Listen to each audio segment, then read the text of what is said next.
This is your last chance. After this, there is no turning back. You take the blue pill, the story ends.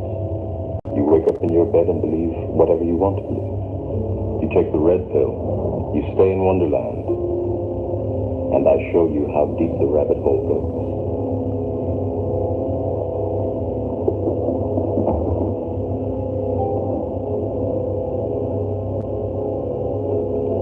Remember, all I'm offering is the truth, nothing more.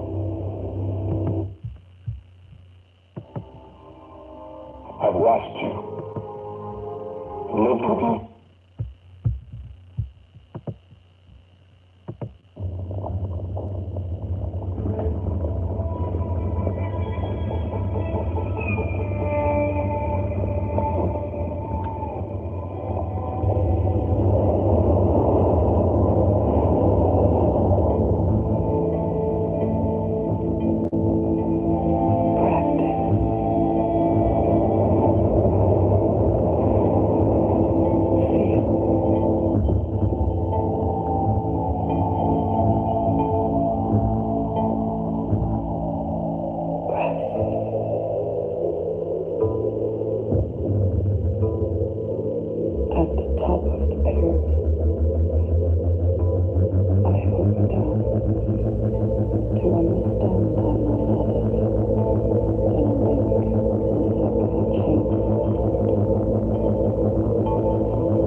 Peace, YouTube. Peace to the east, the west, the north, and the south. Welcome to another episode of Aquarius Rizing, LionsGate. I'm grateful everyone's joining for this amazing, wonderful day. A blissful anniversaire to all of our beautiful lions, you beautiful lions and lionesses. You are so divine, ushering in this LionsGate. You haven't ever failed in surprising us and bringing in the gems. So big up to all the Leos in the house. I know there's a whole bunch of you in here because I've seen all the birthdays on my on my list, on my FG, on my FB. I said my FG. It's FB. Big up to all my FB on my FB. So big up to all the lions. Roar! I see all you beautiful lions. Let your mane out. So big up to everyone who's enjoying this amazing LionsGate. The actual cultivation of all the LionsGate that we've been undergoing for the last couple of months, actually preparing us for this wonderful, amazing, spectacular portal that many of you are feeling, and that is why we're having the show this evening regarding the LionsGate. So big up to everyone in the house. So no further ado, let's make sure we check in with everyone who is representing on the ley lines. A lot is going on in the world, so as we do, we always make sure that we hit everybody's locale geographically. We create our own protective shield energetically by shouting out our locale. So who's going to kick it off first? Oh, thank you. I'm feeling very red. Houston's in the house. Big up to Houston in the house. Was good. Oh, New York is in the house. Was good. Tuscaloosa, Alabama's in the house. I hope I pronounced that right. Florida's in the house. Was good. Cali representing West Coast coming in. Kentucky, hills of Kentucky. Jacksonville, Florida, my neck of the woods. New York, what up, Kay? How you doing, Mama Cakes? El Paso, I'm sending much love and protection and, security and peace of mind for all those in El Paso who experienced some of the some of the detrimental, catastrophe that occurred there. Atlanta's in the house. Georgia representing. What's good? ATL in the house. What up, good? Thomas is in the house. Brooklyn. Dallas is in the house. Dallas, Texas. Mississippi. ATL in the house. Jersey's in the house. What up, Wendy? PA represent Harlem. Finally, Harlem, New York. Where you been out? Uptown. Dallas, Texas representing. Santa Fe, New Mexico in the house. What's good? Queens representing. North Kakalaki. North Carolina's in the house. Connecticut represent. Buffalo, New York, going up to the upper part of New York State. Cleveland, Ohio's in the house. El Paso, Texas. We have a lot of El Paso in the house. North Carolina represent. Queensland, Australia, down under. Hey, Jay. Ghana in the house. Come on, motherland. Come on in.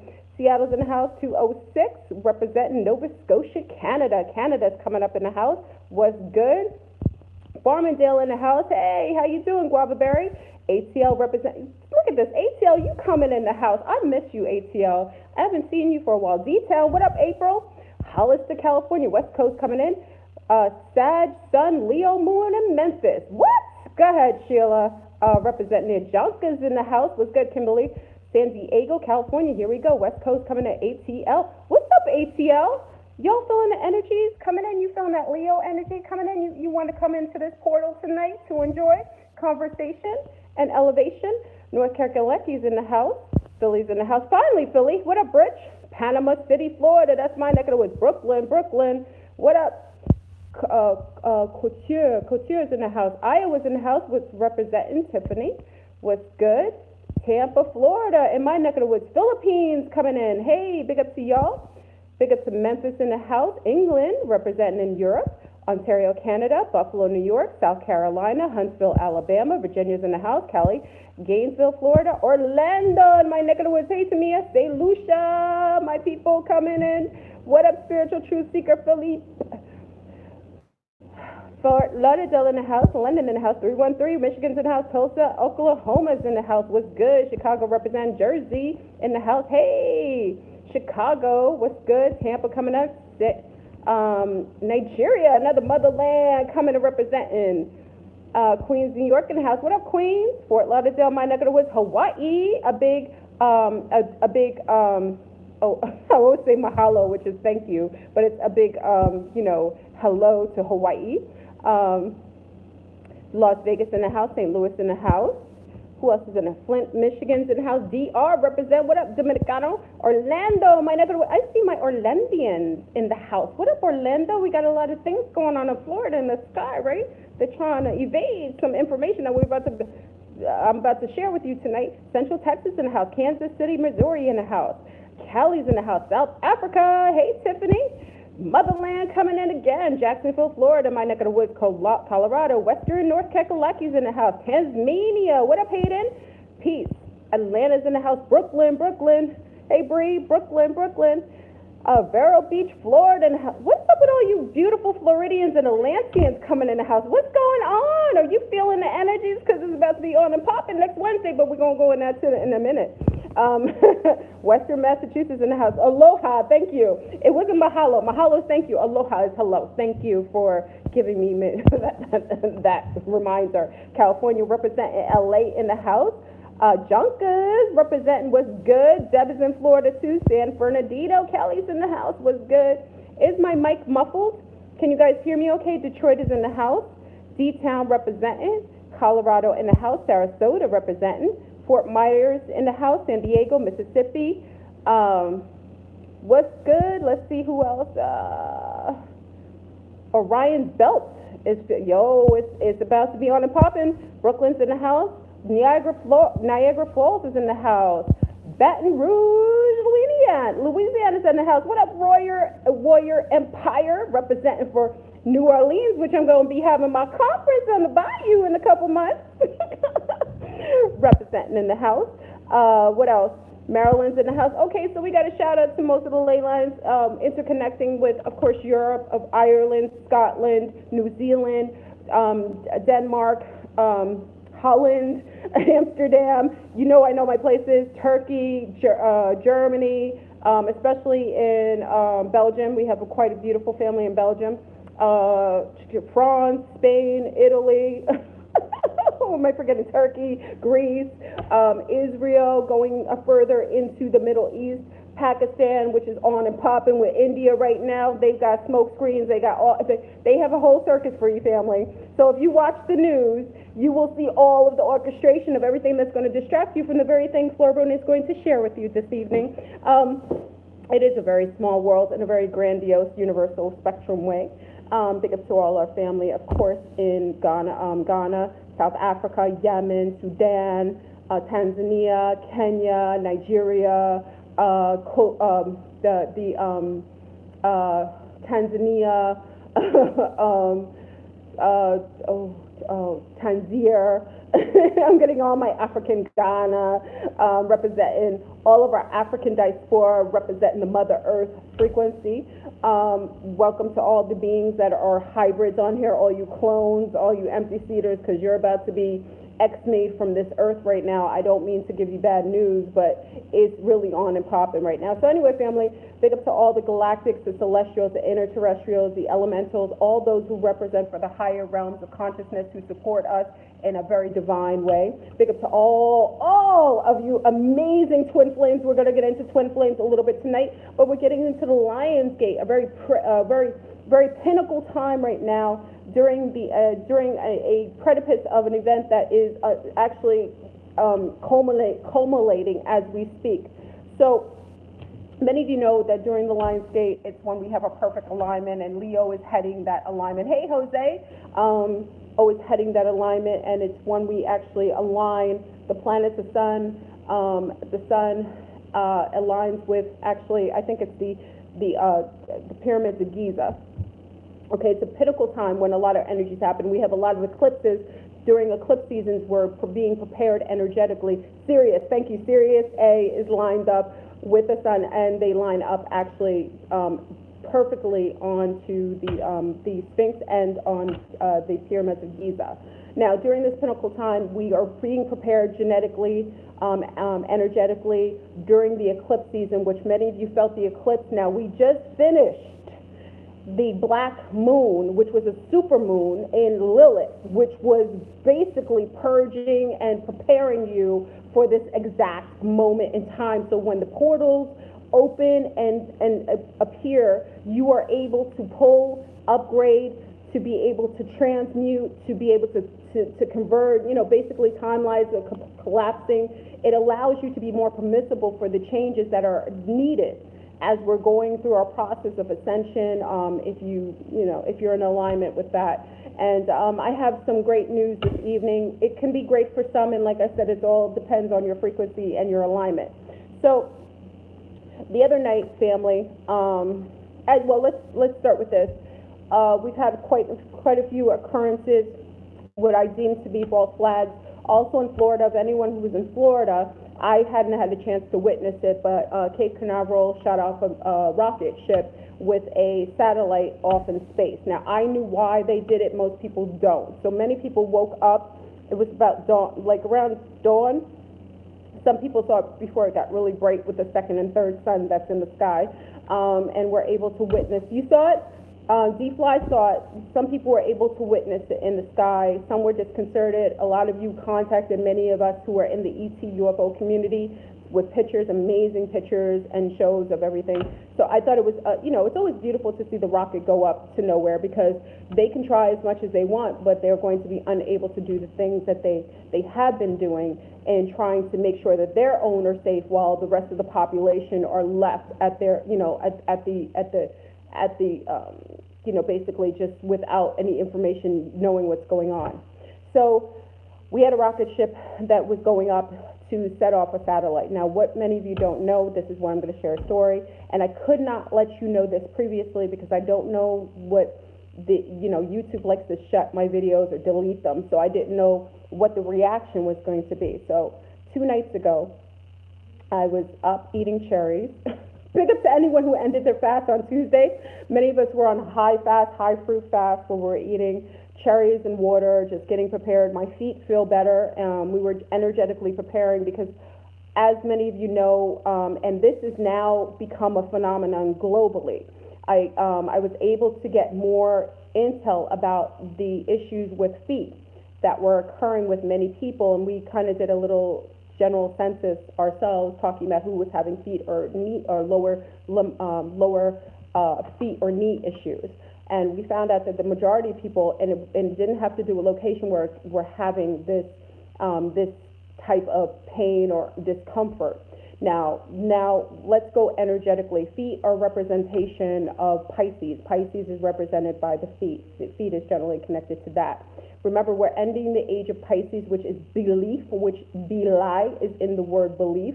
So during that time frame, energetically, during that last cycle, believing in things without tangible proof, believing in things and just being led by others rather than being able to vet it out. That was the age that we left. Many religions flourished in that time frame, and we're entering into the beautiful stage of Aquarius. And you'll always see the ladle with the lady pouring the ladle of water. Okay, reminiscent of the cleansing and the waterways coming down on to our bringing in the new age, okay, of Aquarius. We're not there yet, but we're dawning the age of Aquarius. Now, feet have to do with grounding, and whenever your feet are hurting you and feeling uncomfortable, it has to do with your lack of balance or being grounded.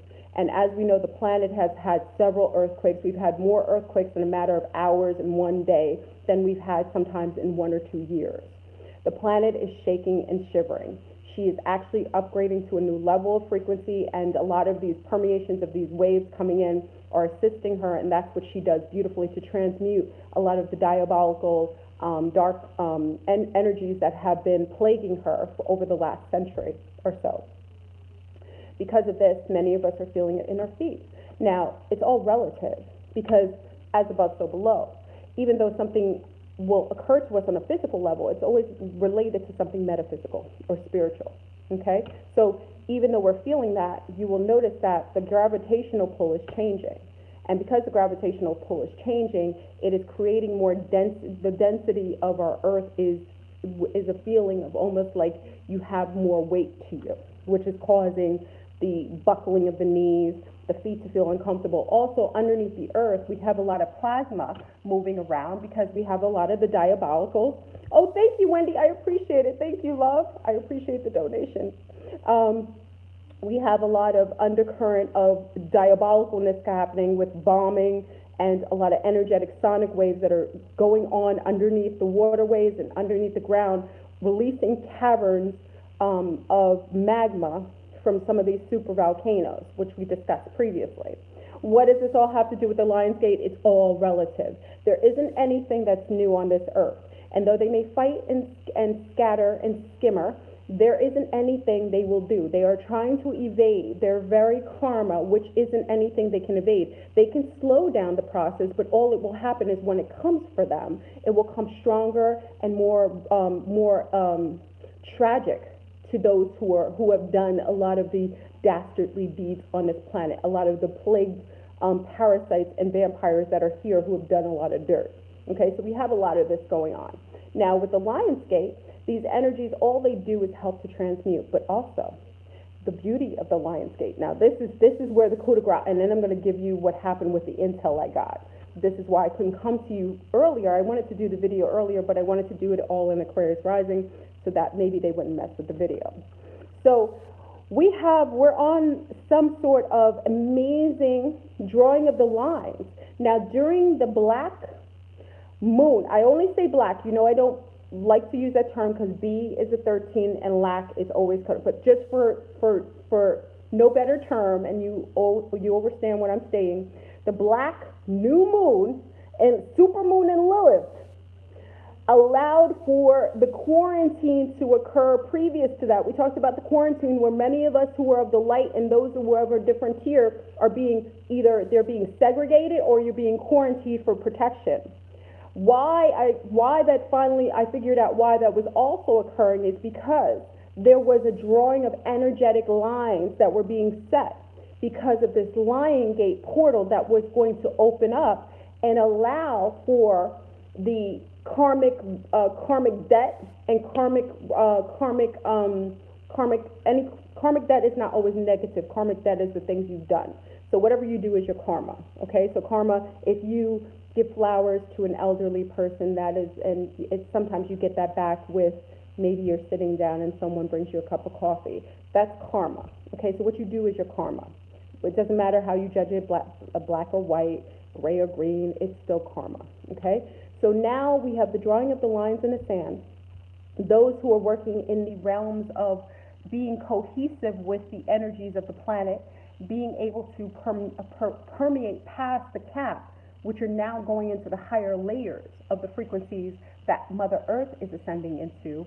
They are starting to shed their skins. So many of you nega, many of you wonderful beings are shedding all those in your life, all those jobs in your life, all those people in your life, all those scenarios in your life that weren't service your highest and greatest good. Everything that wasn't for you is breaking away. Basically, I haven't seen so many breakups or breakthroughs. Remember, it's how you see it. I haven't seen so many breakups or breakthroughs in my entirety of my life on this planet. I've seen as many as maybe, I think about 60 or 70 people have contacted me saying they aren't any longer with their spouses or with their mates, or that there was some sort of breakage of their jobs, the job that they were working that they weren't really happy in or didn't feel appreciated, kind of fell away, whether they feel like they were let go or they left the job. Many people are now experiencing the purge. The purge. Many of the YouTubers that many of you watch and adore, if you've noticed some of the tragedies which train wreck, which you've been seeing over the past, and I don't want to state anything otherwise. Can everyone hear me okay? Is everyone hearing me okay? I just want to make sure. Can you hear me? I know it's a little muffled because I'm using so many devices. So, okay, you hear me a little muffled. You can hear okay though? It's a little bit? Okay. I hope you can kind of muster with it, because whenever I use a different device, it'll be a little muffled, and I have a different place, so it's echoing because I have higher ceilings. Okay, I'm sorry about that. I'll try to use another device next time. I use this one because it has a better camera. Okay. So what I wanted to say is congratulations for all of those who had breakups or breakthroughs. I am congratulating you because that means that you graduated to a new stage of evolution that disallows for you to have any attachment that isn't for your greatest and highest good. I congratulate you for everything that you had to undergo to evolve to the point where you can release things for the fact that those karmic debts have been paid. I told you we were checking out of our frequency. We were checking out of our previous scenarios, checking out. Whatever you had to undergo, all the karma, anything that you had to evolve past, the lessons you needed spiritually, you have evolved. So if you had a breakthrough, I congratulate you for that evolution. And what's interesting amongst all those contacting me with breakups or breakthroughs, many of them are twinning. Listen to me, family. Many of them are twin flaming. They are actually in alignment with their twins. So the twins are finding, even people who didn't even think that they could twin are twinning. Okay? So it's interesting because when I actually accepted the fact, big up to my twin flame, which I'm absolutely enamored by. He is amazing. I am grateful that I'm twinning now. I'm really appreciative of the twinning phenomenon. I've accepted my twin flame in a lot of different ways. And because of this, it's allowed me to see from a different spectrum of light. So, and we did discuss those twins that have transcended to other realms, and also big up to Melinda. So I'm sorry, I'm going to sidebar real quick. If you are deciding for those who have accepted or think that their twin flames have passed on and transcended, Melinda Ward, who was at our last show, she's actually from Cypher, big up to Cypher crew. She actually decided her twin flame had passed tragically, and she decided to start a little group of people to heal, to be able to deal with the mourning of a twin transitioning.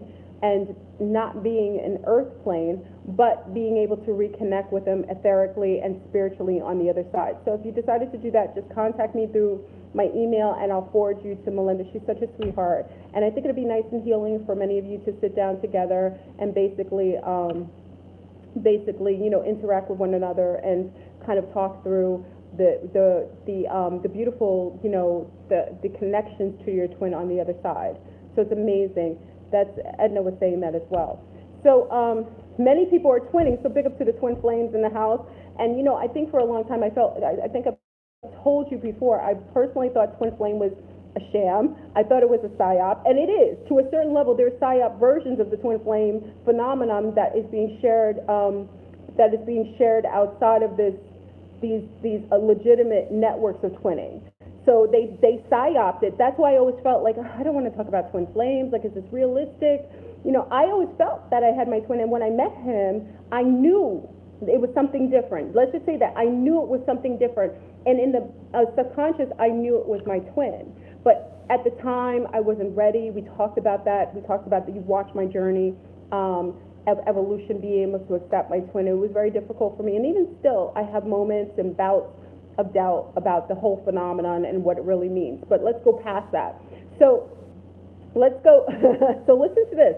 So I've got to tell you the Intel family that was interesting, and it has to do with our LionsGate. So 2 nights ago, I was sitting, 3 o'clock in the morning because I can't sleep, and many of you are not getting sleep. I'm sleepless in Orlando. Many of you are sleepless in Seattle, sleepless in Philly, sleepless in Cali.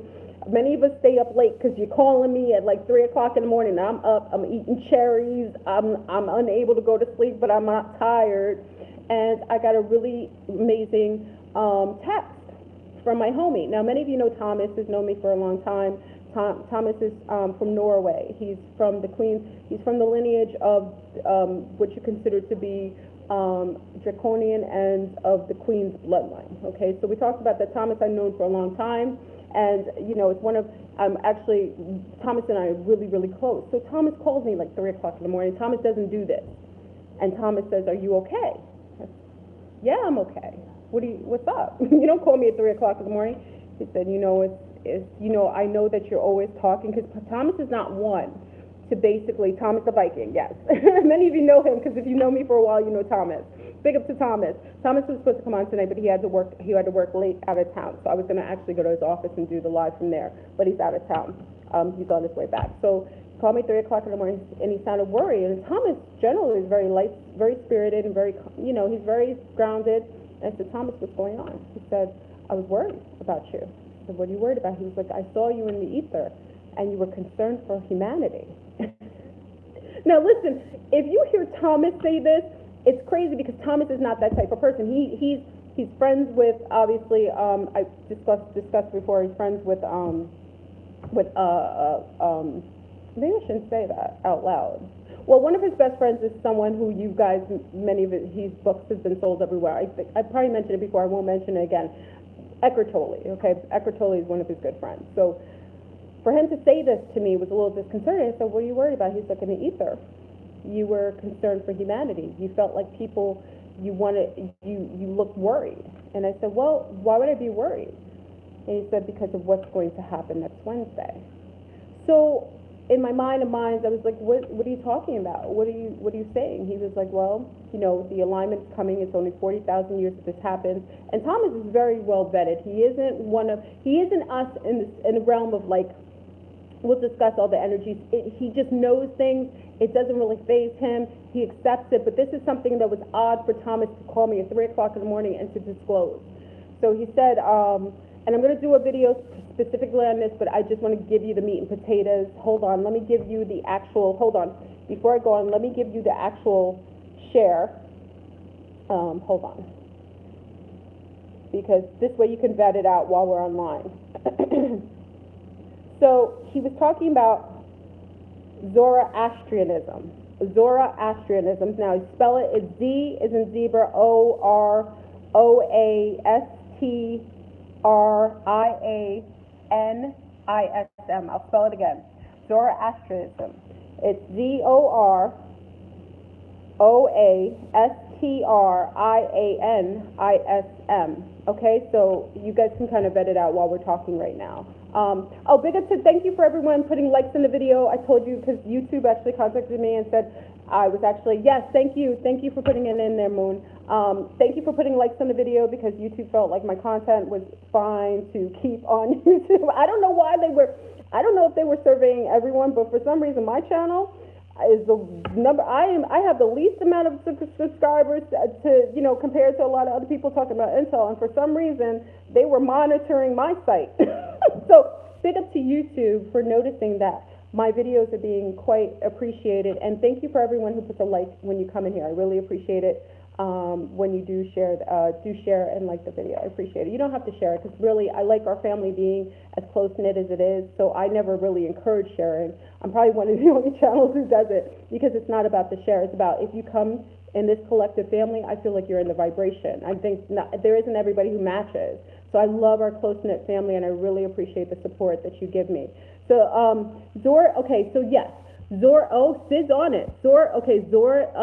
Zoroastrianism. So anyway, so Thomas calls and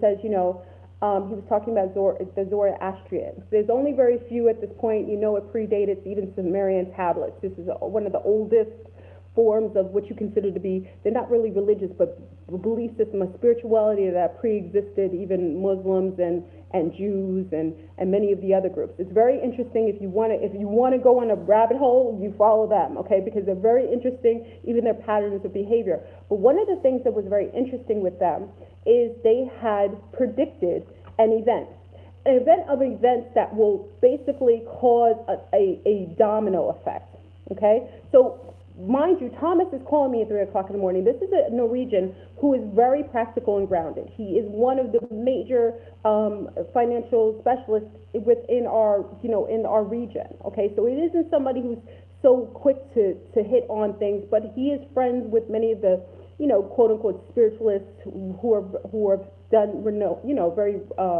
who are revered in the spiritual community, especially Eckhart Tolle.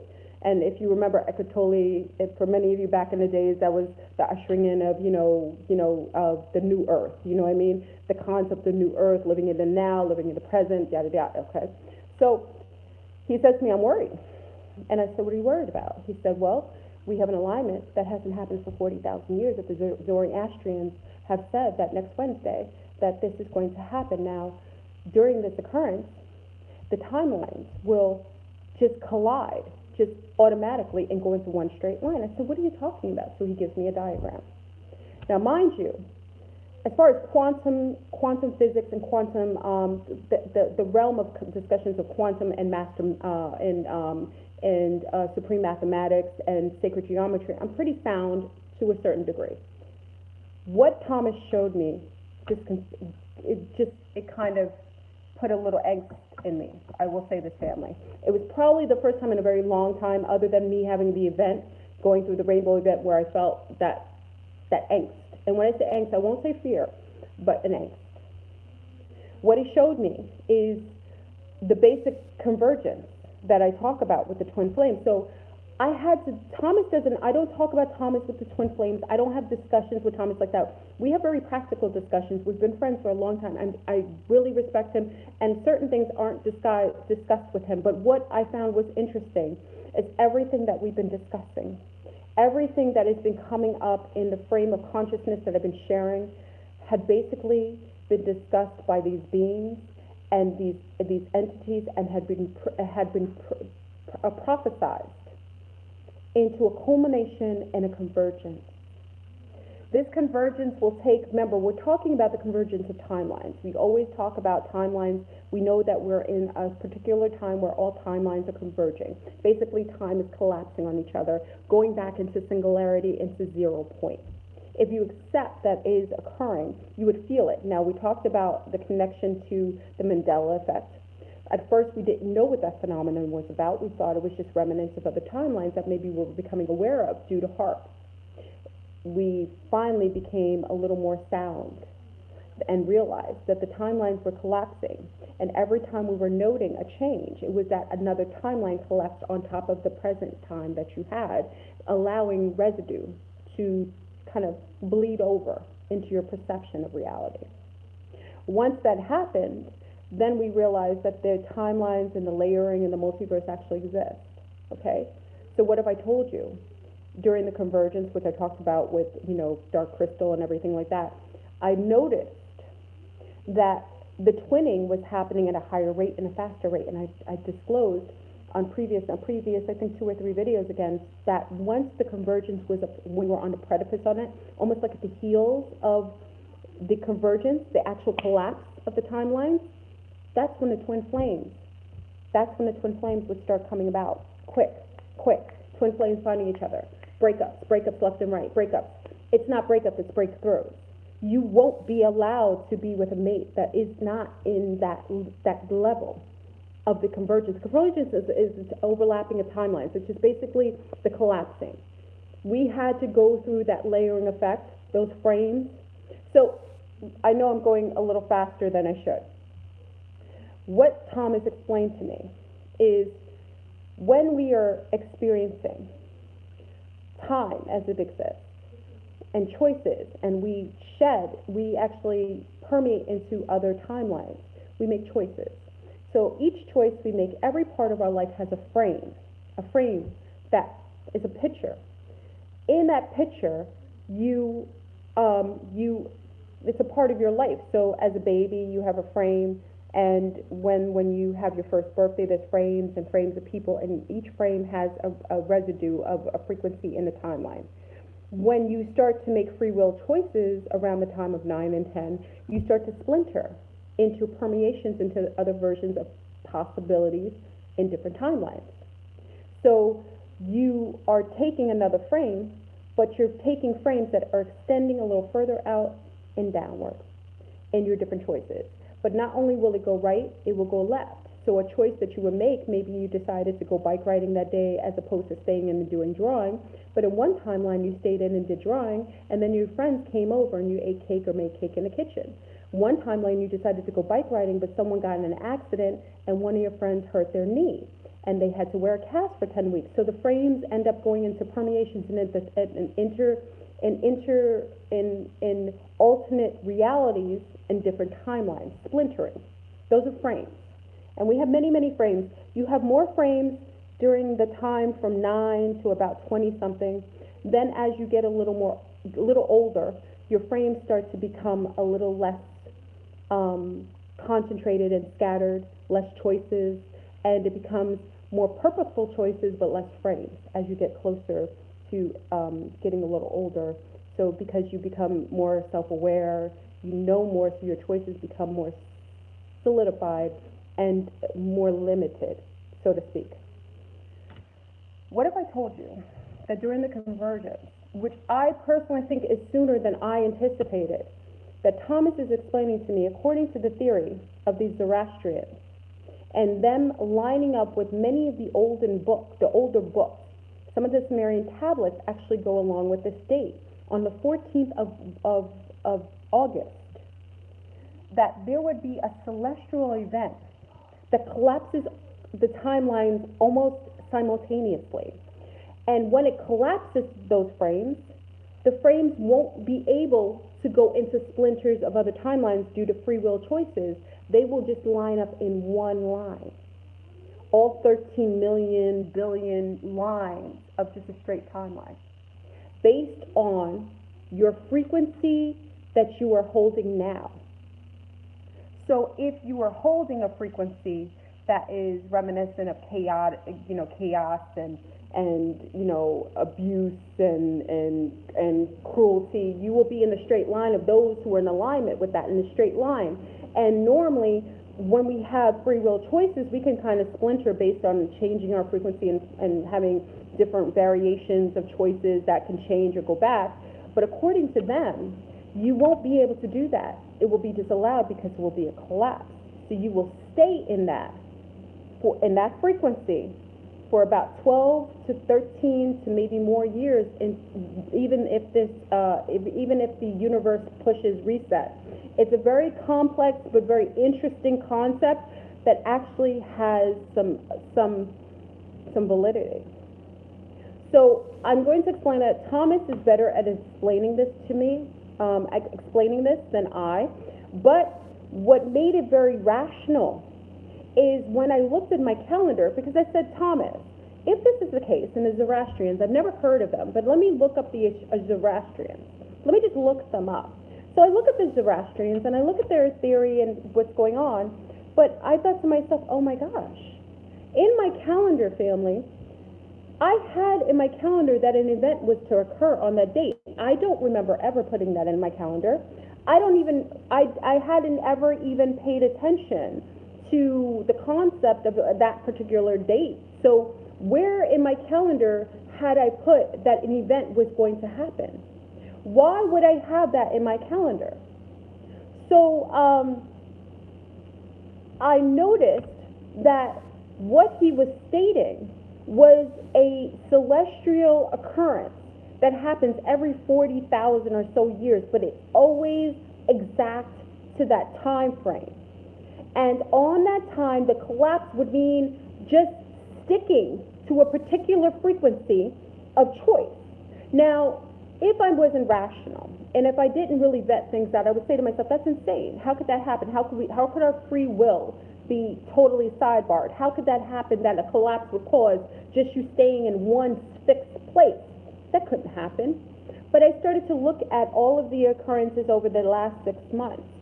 I looked at huge, major changes in the environment.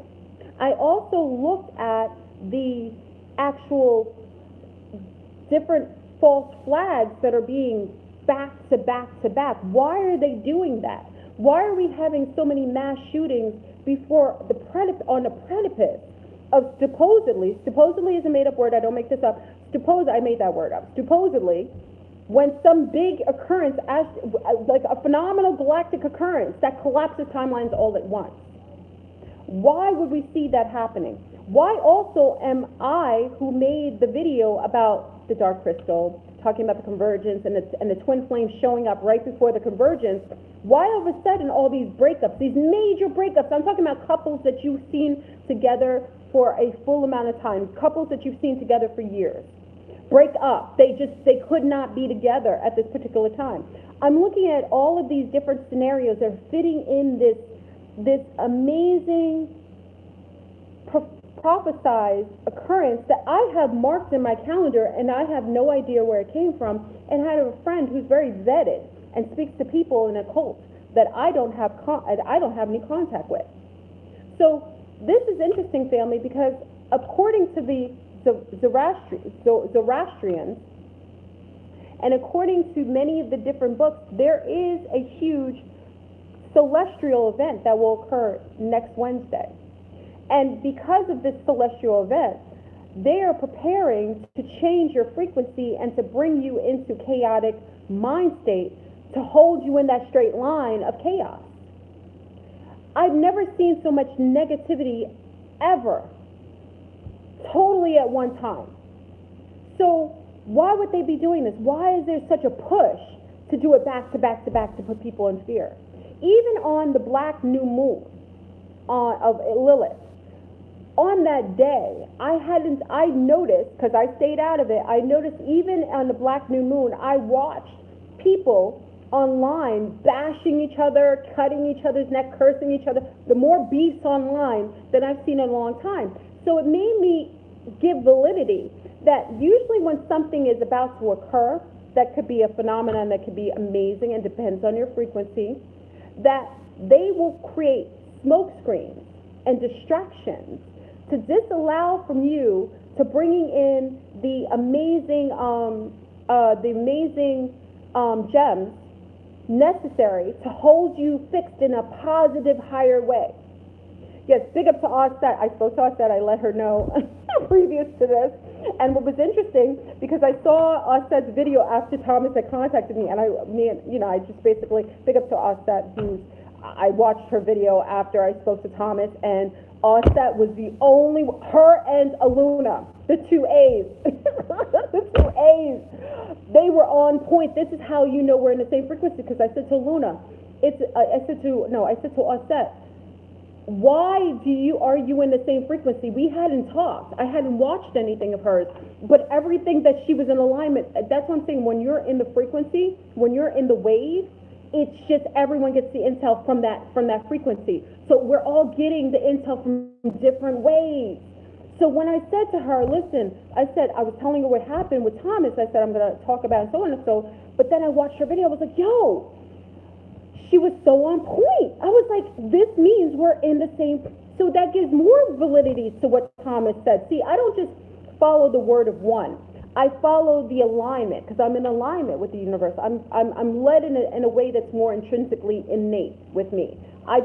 Things just show up. Things just pop up. My awareness is so heightened, it just comes. So when I'm listening to Aset's video, I'm like, Aset, what she was discussing was totally in alignment with what Thomas shared with me. Then I'm listening to Luna's video. Luna's in the wave. So listen, family, big up to Aset, who will be joining me for the conference. Big up to Aset. She will be at the beautiful New Orleans. She's brave enough to come with us to the Bayou and enjoy herself. So big up to Aset, who will be joining us in the Bayou. So needless to say, we're on the precipice of something big. And it's bigger than I anticipated. It's sooner than I anticipated, but it's right on time. What we've been preparing for, what's been happening, the quarantine wasn't to hurt us. And I discussed this before. It wasn't to hurt us. It was actually to keep us isolated because we're about to hit a precipice of a collapse of the timelines. Many of you are experiencing it. You're going in and out of different dimensions. Your other selves are in alignment with yourselves. You're meeting aspects. I love how Aset shared a story of how she met her other self from another timeline. These are the things that you are be experiencing. She said it so eloquently, so matter of fact. She was right on point. The collapsing of timelines is you converging with aspects of yourself that's splintered. Because remember, you still, regardless of you splintered, it's still a common frequency goal. So who and what you were and other frequencies. Oh my God, someone's on my phone. Oh, that's weird. Family. Oh, you don't know. I just saw something oh, that's crazy. Someone's on my phone. Something just showed. Oh, no, that's crazy. What I'm seeing right now is someone was on my phone trying to turn the volume up and down, and it was starting to write on my phone. Oh, snap. Well, listen, happy government. I'm sharing with the world, so you should be down because many of you prepared, so I'm sharing with my own. So if you want to be down with us, listen, if you aren't about that life and you are diabolical, you too will be leaving, whether you think so or not, because it doesn't matter where Fleur Brune is. In every timeline, you are gone. So in every timeline, futuristically, past, and so on, you are beat. You're done. So you can go on my phone all you want. You can try to mess with my feed. It won't happen. And for many of you, big up to all those who got a chance to see the messages that I'm getting from the Galactics. Big up to Sensei, who broke down some of the intel on the messages that they send me. Now, when people think I'm not about this life, I'm most definitely about this galactic life. I got a message during many of you know I was in Brazil. In Brazil, I got a message the day before I was leaving. During the solar eclipse, they sent me a message on my phone. It doesn't come from anyone or anything. It's like a random message that will come up, and it comes up with geometrical symbols and codes.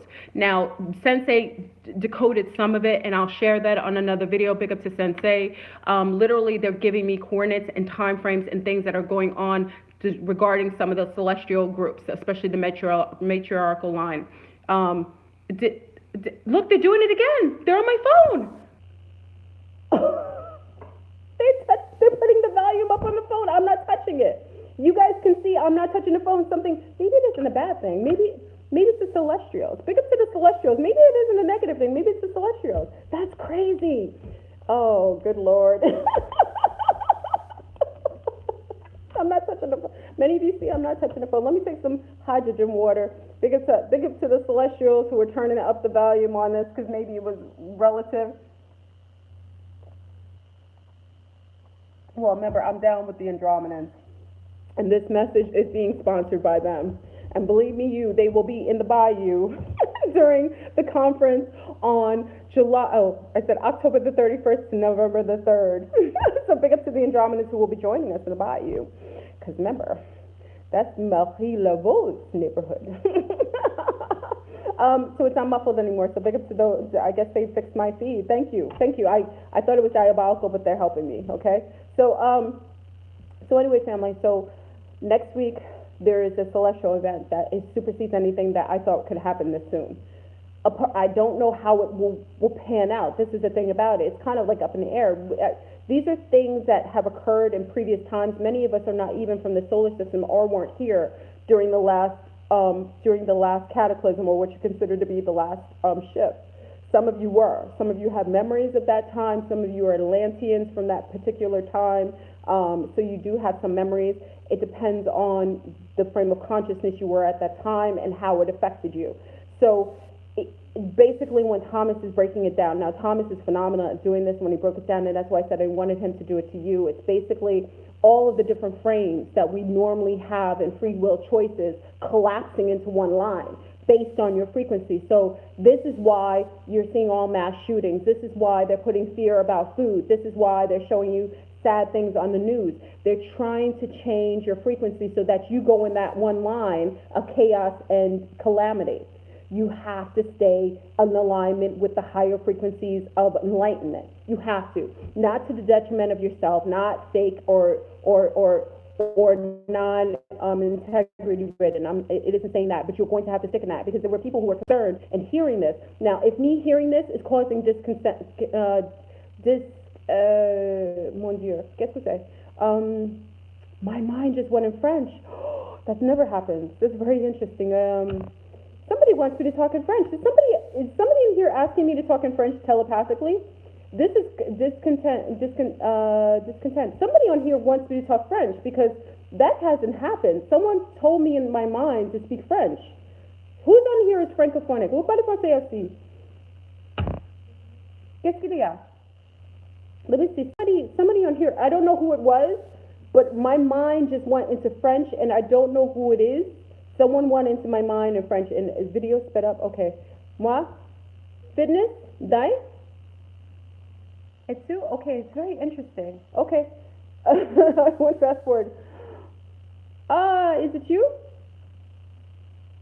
Et parle français. Haïtienne in the house, ça passé haïtienne. Alors, it wasn't you, okay? So it wasn't Paradise. Okay, somebody did. I'm sorry, it threw me off because I'm like, okay.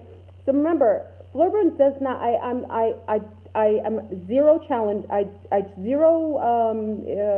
Oh my God, my mind is in French. I zero. What is it called when you channel? I zero challenge. Oh my gosh, who's doing that? That is crazy. Someone wants me to talk French, and I can't do that on here because it's not important. It's not appropriate. Okay, so I don't know what that's.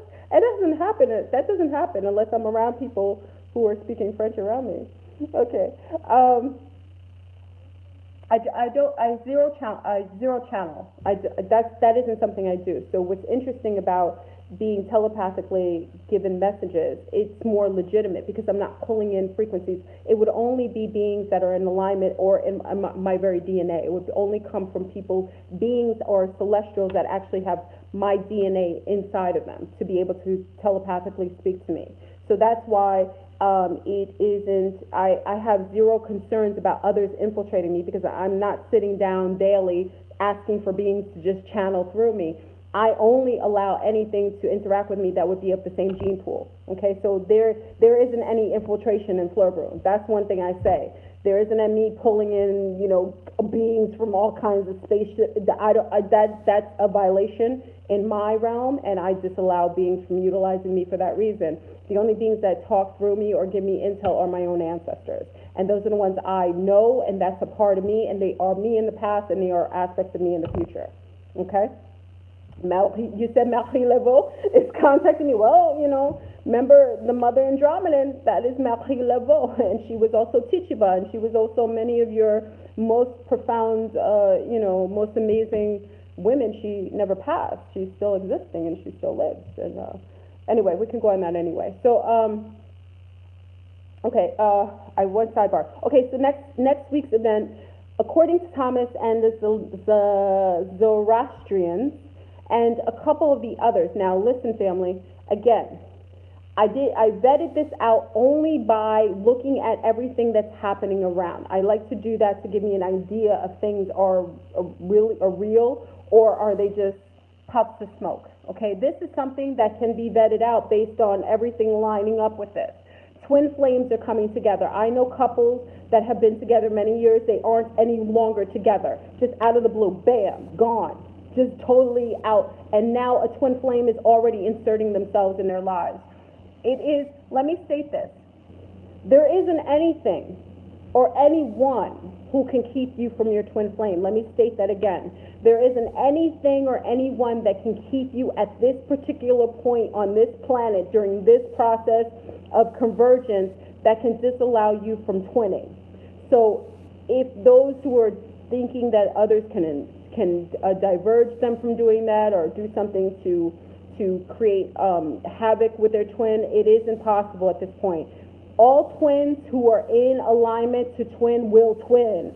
The convergence is bringing that about, and that makes better sense that right now, if in fact Wednesday is a pinnacle, monumental occurrence of a convergence that collapses the timelines automatically and puts people in the frequency of the alignment. Now, for those who are feeling disconcerted, I kind of bared off a little bit, disconcerted, nervous, fearful of what I'm sharing, that may tell you where you're going in that line. You may want to shift your paradigm and your frequency and your thought patterns and your life to match that, because one thing you won't want is if you are in that harmful, detrimental, abusive, service to self, just narcissistic, sociopathic. If you are in that right now and your environment, remember we did check the mic, if your environment is chaotic like that, you might be sitting in that for another 12, 13, 14 years in a level where that reset won't change you. So you'll be in that loop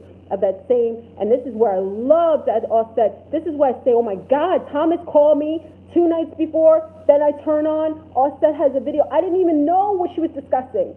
And I was like, oh my gosh. So it is what it is.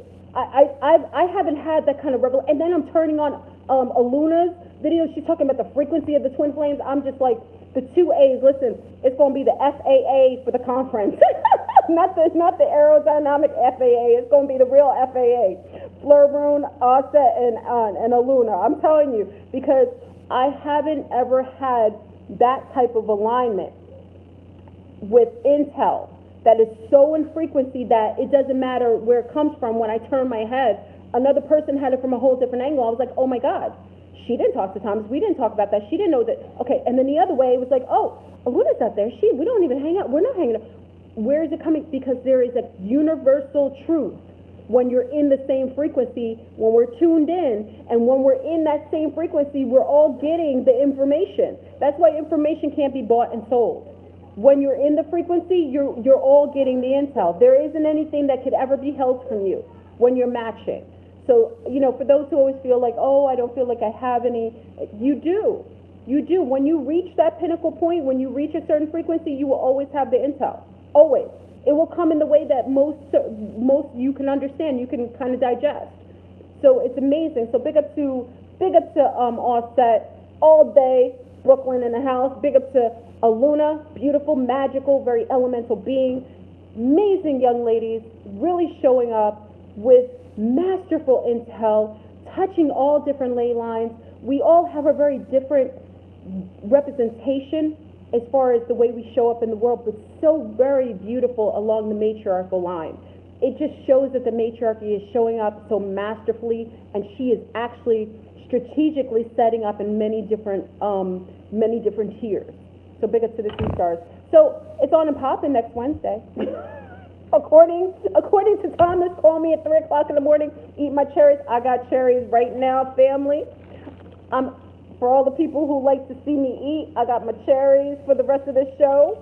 I got a mango because I was tired of cherries at one point, and I got my adult favorite. I think it's my Haitian mangoes. Many people don't know this is only mangoes that we eat. For my island, this is on Dominican Republic and Haiti. A lot of South America, we have these Adolfo mangoes. These are ones that aren't very bitter and acidic. These are my best mangoes in the whole world. I love mangoes, and I will be sitting in I will be sitting in my sanctuary in Brazil eating these mangoes. Yes, I will.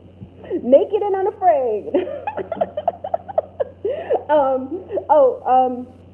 So big up. Oh, I was going to say, for those who asked about the sanctuary is underway. Definitely, I will be opening up my sanctuary in Brazil, like I stated. I'm excited.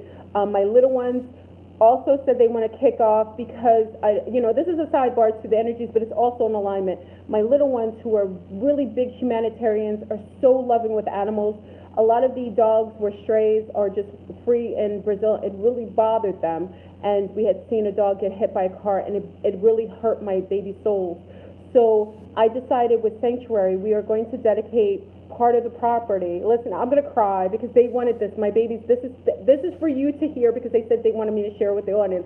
They are opening up part of the sanctuary for animals to be rescued. I'm going to cry. It was so beautiful. They said, Mommy, we can't have a sanctuary just saving people, because we have to save the animals, because we can't go to a country where dogs are treated and puppies are just dispersed of. So the babies, my little ones, have decided to open up part of their own sanctuary for rescuing animals, all animals, and they will be free and clear on my property. I will make sure that for all those, I just had to put this in there, for all those who are veterinarians that are animal lovers, that are also veterinarians of horses, because we have horses and cows on my property. If you are a veterinarian, I will give you sanctuary on my property if you come and help the animals, and you will be able to live there free and clear as long as you're able to help rescue the animals that we plan to do. The little ones decided, and as their mother, I wouldn't do anything other but to allow their souls to do what they were meant to do. So big up to all those who are actually giving donations to the sanctuary still. I don't really ask for donations, but many of you do. So big up to all those giving donations to the sanctuary. My little ones decided to open up their little sanctuary for saving animals. So big up to the little ones, which are totally in alignment with everything going on right now. So I had to share that. They told me to share that with you guys. I thought that was beautiful. So anyway, family, so we have a scenario going on next Wednesday. For those who wanted to donate to the sanctuary, it's always on, I think it's on. I should get better with that. I don't really pay attention. It's usually on my thing when I share my videos. So it should be like either Flowburn Sanctuary through PayPal or through Cash App. I think it's on there.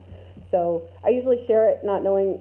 I think I do. I think I did. So it should be on there by the time I get to Flowburn Sanctuary and so on. But as far as that the donations are not creating the site. The donations help to whatever is going to be needed there. But I am making sure that everything that is needed and to be produced and the property itself, it's all me. So that is what I want to give to humanity, and I want to make sure I have a safe haven for women and children and families, and to live cohesively on this planet in a more tribal base. So, and apparently now we will have the animals, the animal sanctuary as well. So anyway, family, so we are on the precipice. This is the LionsGate. We have a LionsGate going on right now. It's beautiful. It's a portal. I hope that you feel the charge. Remember, Mercury retrograde is finally, I think, on the 11th when it really goes direct. Remember, even during a retrograde, it takes a while for the retrograde to actually, even when we stop going in reverse, what appears to be reverse, it's not really reverse, it's how it appears to you. Once we go direct, it takes a couple of days. So really, Mercury retrograde will actually be direct generally around the 11th. So the 11th, interesting enough, right before the pinnacle of this, I think the event, hold on, let me get the date of this event, because, it's on the 14th, so the 14th. Now, it's interesting that the day after we do our beautiful, we do our 13th shield every month. If you have not joined us for our 13th shield, we do an amazing 13th shield on, we wear purple and white. We've done this for quite a few years. It's amazing. We protect the animals, the insects, the aquatics on this planet. We've done this for over a year. Big up to all who have joined for that. it's amazing that this is going to happen before this big event. So also, I personally think that maybe subconsciously we knew that something like this may happen, and we energetically created a shield to shield us during, almost like to set up our macabres to be prepared to permeate in a healthy, healthy way during the shift. So the 11th will be the actual Mercury retrograde, kind of like out of, basically in direct fully. And also we have Pluto going into Sagittarius. So big up to all my Saggies in the house, you beautiful, masterful archers. I love you because I'm triple you. Big up to all the Saggies in the house. Big up to all the Leos in the house. You fire signs. Listen, I wore red for all you fire signs in the house because I represent for the fire sign triple. So big up to all the Saggies, because when Pluto hits us, woo, it's going to be fire in the yard. So get ready. I hope you will get ready to be successful in everything that you wanted. Everything is going to go, it's going to be like that for a while. So enjoy that Sag energy, all you Sag moons, Sag rising, sun signs. Enjoy this energy of Pluto coming into our house, because we're going to shine during this time. So a lot of you are feeling those energies, everything that you had been desiring to do and wanting to pull into your spectrum of, how you show up in the world will be easily obtained or accomplished. So big up to y'all, big up to the LionsGate. You Lions are already in your masterful mode. Lions, we've been preparing for you.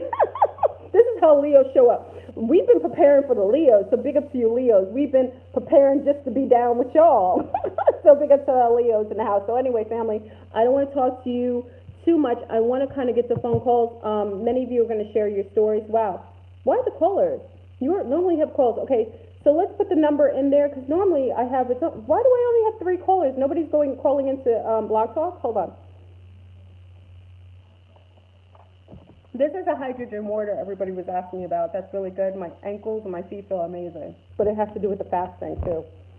How come no one's calling? Are you guys calling and it's not going through? Because normally you guys, that whole thing is full. It's not full. Okay, so the number is 515-605-9881. Again, 515-605-9881. Normally you guys call in. And then we have the other timeline, because remember we jumped timelines and they gave me another number. You think I was joking? They did. So the other number is 646-787-8311.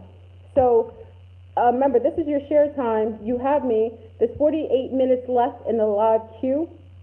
Remember, we have the bonus hour afterwards to discuss the LionsGate. Now, you can call in talking about your twin flames, how if you were having twinning during this time, or you having a breakup, if you had a breakup during this time. Now, push the number 1. If you have a question or a share, make sure you push the number 1, so I pick up your phone calls. So make sure you push once, because the question mark comes next to your number, so I know to pick up your call next, okay? So make sure you push 1 when you call in. So you have the numbers down? Okay. What was I saying? So if you want to share about your twin flame journey, have you lost a job and you're freed up now to live in your best life? All of a sudden, did you have a breakup with your husband, your wife, your spouse, your boyfriend, your girlfriend, and all of a sudden you feel like your life has changed in a totally different direction? This is what happens during a convergence, family. Life shifts like in the twinkle of an eye. This is what happens, so it's beautiful. So anyone who's calling in right now, I see the number showing up. A lot of people are calling in now. Push the number 1 so I know to pick up your phone call. Okay, so we're going to shift over to calls right now. Oh, here we go. We've got y'all calling in now. Okay, I just want to make sure. Hold on, let me put you guys in my speaker. Okay. One day I will get, I don't know how to do everything in one thing. I have 50 million different types of technology, and I never know how to do I never know how to put it all on one thing. Even though I have the laptop here. Okay, here we go. Okay, so we have callers now. All right. Okay, let's see. Let's make sure. Okay, so I'm going to take, oh my gosh, thank you, Cosmic Girl. Hey, new here. Thank you for share. You speak to France. Oh, France is in the house. Was it you? Did you asking me to speak French? Huh?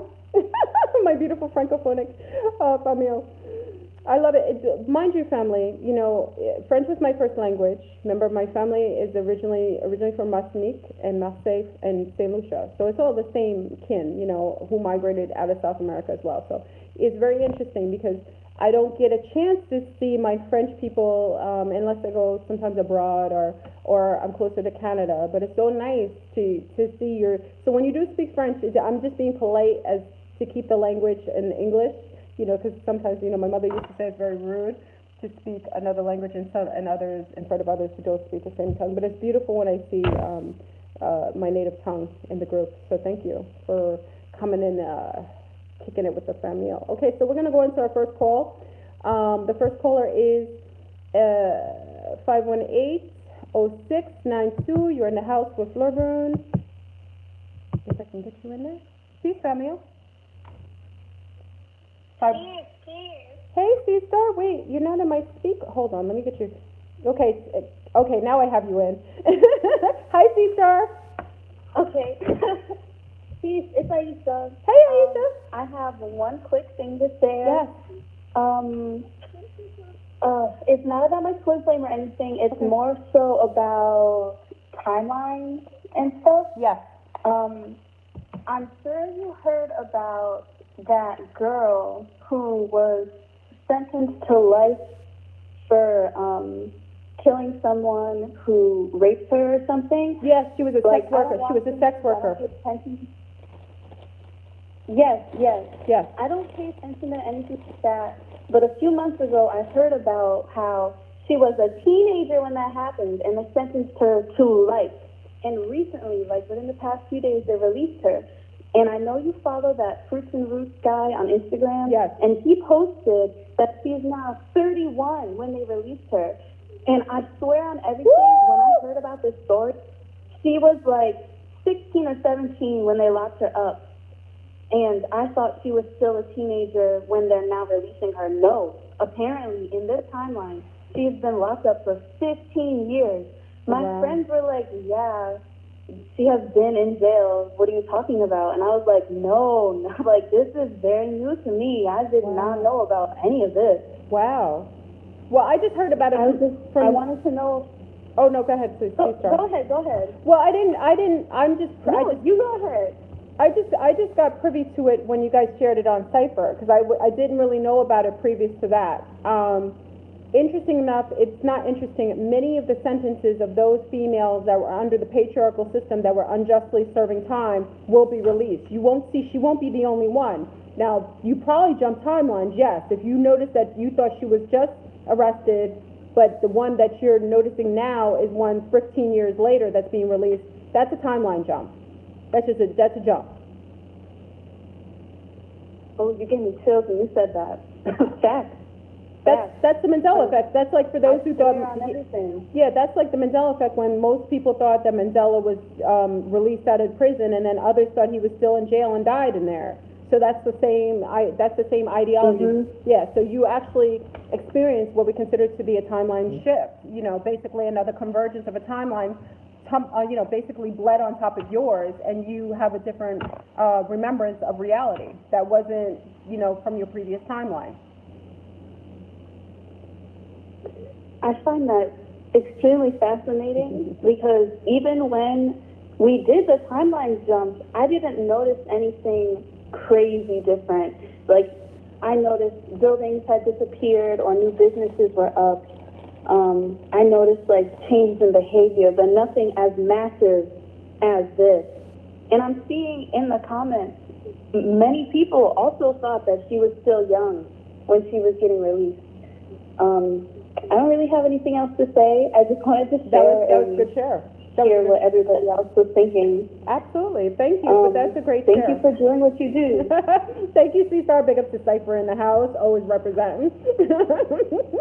All right, C-Star. We'll talk soon. Fast. All right, peace. Peace. I love Aisha. She's right, though. That is basically the Mandela effect.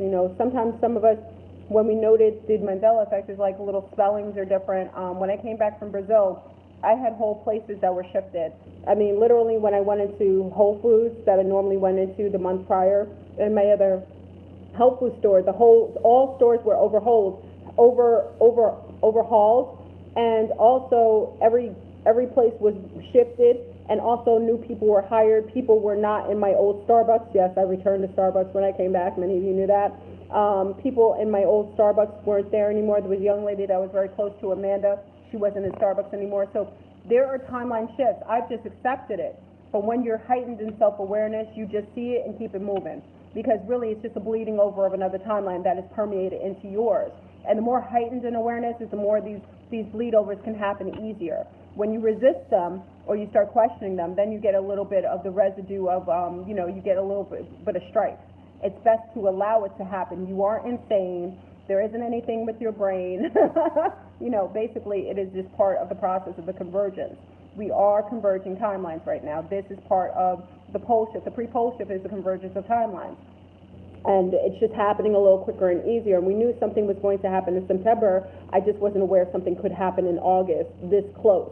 But as we see with the false flags and everything going on, it looks like they're pushing for trying to keep a smokescreen before a big precipice on a big event. Okay, so we're going to go to our next caller. Our next caller is 646-1674. You're on the line with Florbo. Peace, family.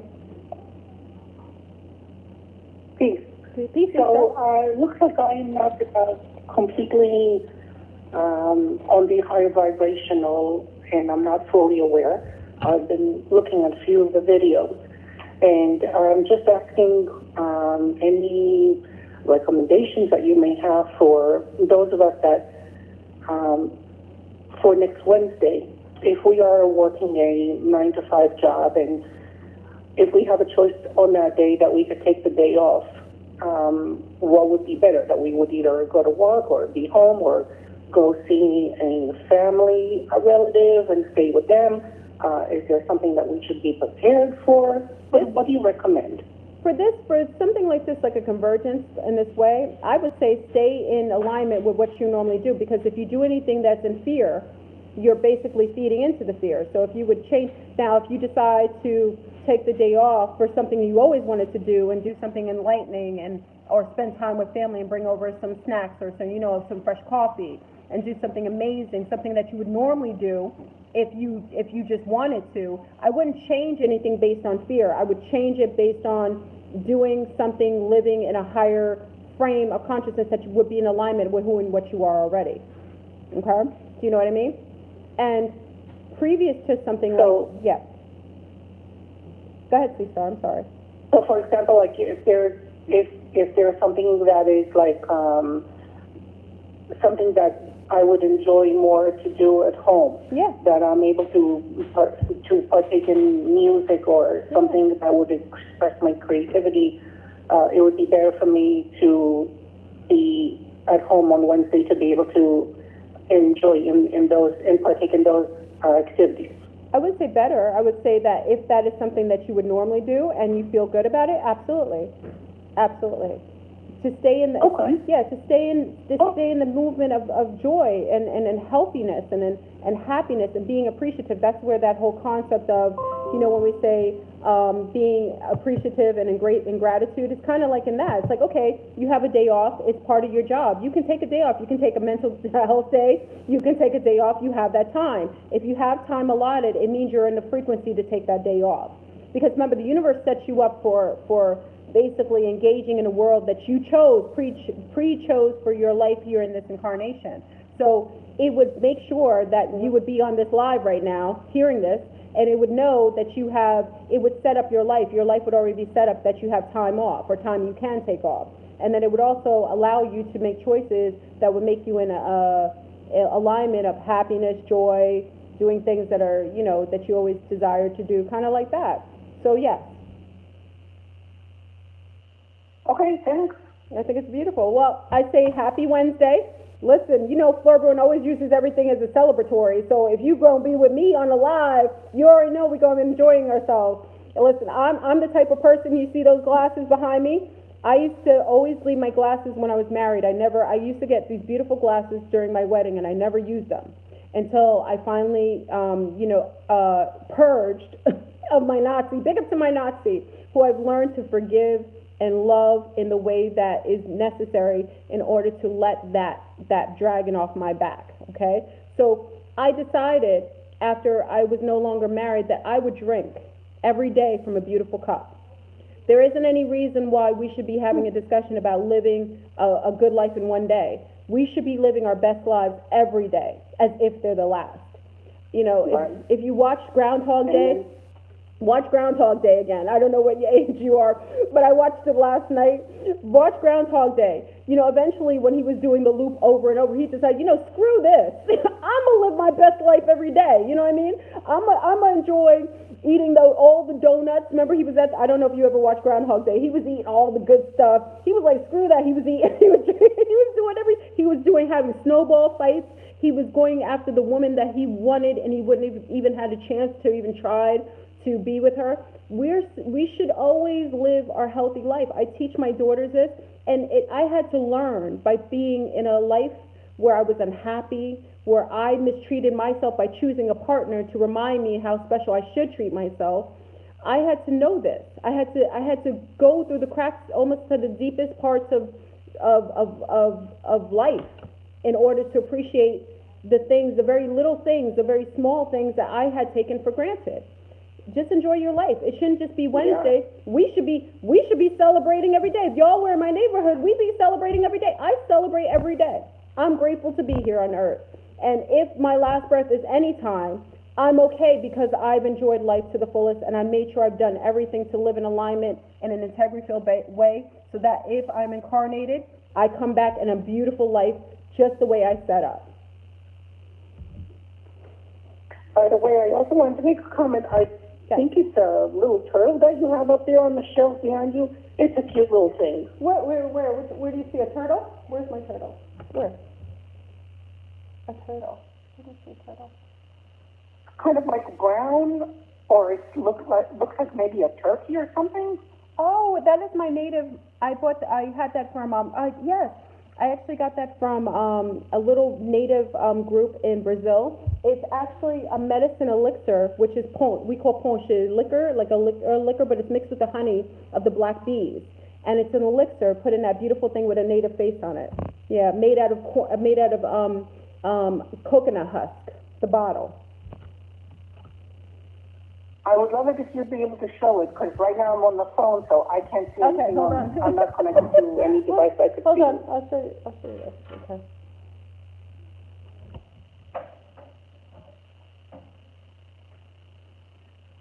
This is it. It's beautiful. Can you see it? No, I don't have any way that I could see. I don't get anything live, unfortunately. Oh, okay. I'd have to catch the video later. I think this is what she's talking about. Okay, so when you see it later, you'll see. Very beautiful. This is actually made of of coconut husk. It's an elixir mixed with with honey, the black bee honey that they have there, and their local rum. So it's a mixture of that and this beautiful bottle. It's beautiful. So is it edible? No, it's an elixir. It's a drink. I won't open it. I'll probably let it. I don't like drink folks, but I thought it was very beautiful, and it has an elixir in it of liquor. I guess you guys call it. Yeah, there's punch in there, but it's mixed with honey. So people take this like when they get cold. And how old is it? I don't know how old it is. I bought it from their local natives, so I'm not quite sure how old it is. It's just a beautiful. They just have the face of the natives, one of the native groups there. And last question for you about the aching feet and the avocado. What, you rub the avocado on your feet? Say that again? Well, when you were talking about the aching feet, that your feet were hurting. Yes. And you had... they were talking about using avocado. So what, you cut the avocado and you smear it and you rub it on your feet? Well, no, I think they probably, if someone said that, I didn't say that, but maybe somebody usually avocado has a lot of magnesium and potassium. Potassium is really good for you. So potassium can help with more potassium in your system will allow for your, you have enough, it allows, when you have arthritis, when you have, legs that stir, magnesium, potassium help with that. So maybe they were discussing that. With feet, I generally tend to do just high fruit, eating a lot of wonderful avocados, cherries, mangoes, things from high on the tree. Those are helpful as far as frequency-wise, and having a lot of water, and hydrogen in your water also helps, and oxygen. When you were talking about the fast, I've been watching you here and there for the last few months, but it really caught me a little bit off guard. I wasn't prepared to partake in the fast. So can you tell me a little bit more about that? Avocado, good for muscle tension. So the fast we just did a high fast. It's not like the water fast before. Water fast I did for 30 days, which just was water, different forms of water with, again, with a little bit of salt added into my mix. This one was more of like a wonderful raw fast, like a fruit fast, added with a lot of really excellent water, oxidized water or hydrogen water. This just allowed for us to keep holding high frequencies. Remember, the higher the fruit on the tree, the more energy, the more positive energy that you get that is actually infused in the fruit, and then when you consume the fruit, you actually take in that energy. So, fruit is a transmitter of, information from the environment. So the more local that we eat, the higher the fruit, the healthier the fruit, without pesticides, allows for our bodies to actually take in the information, and actually allows for our antibodies to be able to fight off things that are environmentally attacking, certain kind of, parasitic type of things in your environment. So anything that's going on environmentally that isn't healthy, the trees kind of transmute that, and when you consume a local fruit in season, you kind of take on, it's like inoculating yourself. And you're only eating fruit throughout the whole day? And how much? Yeah, I mean, I don't eat it. Don't you have to worry about blood sugar? Well, no, I'm not eating fruit that are high, sweet fruit. I think a lot of times in the Americas and in Northern America, a lot of the fruit is highly genetically modified. In the Caribbean and in South America, our fruits are more bitter. We're used to eating fruits that are more bitter. Even our oranges are different color. I make sure that I eat fruit that are not very, very sweet. This fruit here, this mango, is an Adolpha mango. It's it's less sweet, and it has less acidity in it than some of the mangoes that I feel are coming from other regions that have been homogenized. I just eat fruit that are not as sweet, more bitter, and I don't eat fruit all day. I just eat it probably once or twice a day. Sometimes I'll eat cherries. Cherries are not that sweet, and I drink a lot of water. And that's all that you have? Yeah. Yeah. Remember, I did a 30-day. I eat like that. It isn't uncommon for me. And also, I come from a gene pool which was more fruitarian with a little pescatarianism, so it isn't uncommon for my gene pool to be able to do that. But remember, I did a 30-day water fast, so eating fruits for a week is not a big deal. It's not that big a deal. Breadfruit is also good. I love breadfruit. Water fast, so just water alone and no food at all? That's what I did, yeah. It was documented. Everyone here witnessed that. They were scared for me. There were some people who were nervous for me, yeah. A 30-day water fast, everyone watched the progress. It was amazing, and it's why one of the reasons that I was able to be able to accept my twin flame and also travel to Brazil and have interconnection with my ancestors. So it really unlocked a lot of the informational, the genetic codons that were locked into me based on eating too many foods that mute our senses, our sensory, and also this allows from us to connect to interacting with information that are inside of us from our ancestors. Have you been to Brazil once or twice? I will not answer that question. I've been there once so far, but there's another time that I can't talk about. Okay, because I thought that I've known that you've been there twice. Like I said, we're on a live. I'll do like the military. Okay. I won't deny, but I can't confess. As far as everyone's concerned, I've been there once. Are you able to call me again after the show to confirm? Just by me saying that, you can also kind of guess where you are with that. Okay. All right, well, thank you. Thank you, C-Star. I wish you well, and you'll be fine. Just the fact that you're on this transmission is a detail of your frequency. Just keep out of fear. It's unnecessary. Okay, just keep out of fear. Well, I seem to be different than yeah. I seem to be different than a lot of my family members, but I didn't elevate my vibrational level. I'm not up to the 5D. Yeah, yeah. So but I think everyone is at the point where they're supposed to be. So that's what I'm saying. It isn't necessary to worry. It's just necessary to keep in that process of keeping in a healthy homeostasis. That's it. Balance. That's all. And by the way, thanks for the intel on Corey Good and David, you know who. Okay. You're welcome. My pleasure. All right, C-Star. Okay. Thanks for calling in. Peace. Peace. I love when some of you know things. Anyway, I'm going to go to the next caller. Anyway, let me go to 704-6676. You're on the line with Fleur Room. Peace, family. 704. Hey, how are you? I'm fine. How are you? Yes. Well, thank you. I was just calling because I wasn't able to catch all of what you said, but you were talking about twin flames. Yeah. How you come in contact with your twin flame? How did I come in contact, or how does one come in contact with them? Well, how does one come in contact? Okay. In some cases, and I'm just going on a general consensus of the ones that I know, the twin flame is always around generally where you coexist. Either they grew up in a similar dynamics in maybe a town that wasn't so far from you, or they are in the same spectrum of the type of field of work you would go into. So I would say like somebody who's a coach would end up having a twin flame that probably is either someone who talks about sports or plays sports, something like that. Twin flames usually come about in the time when we're about to shift into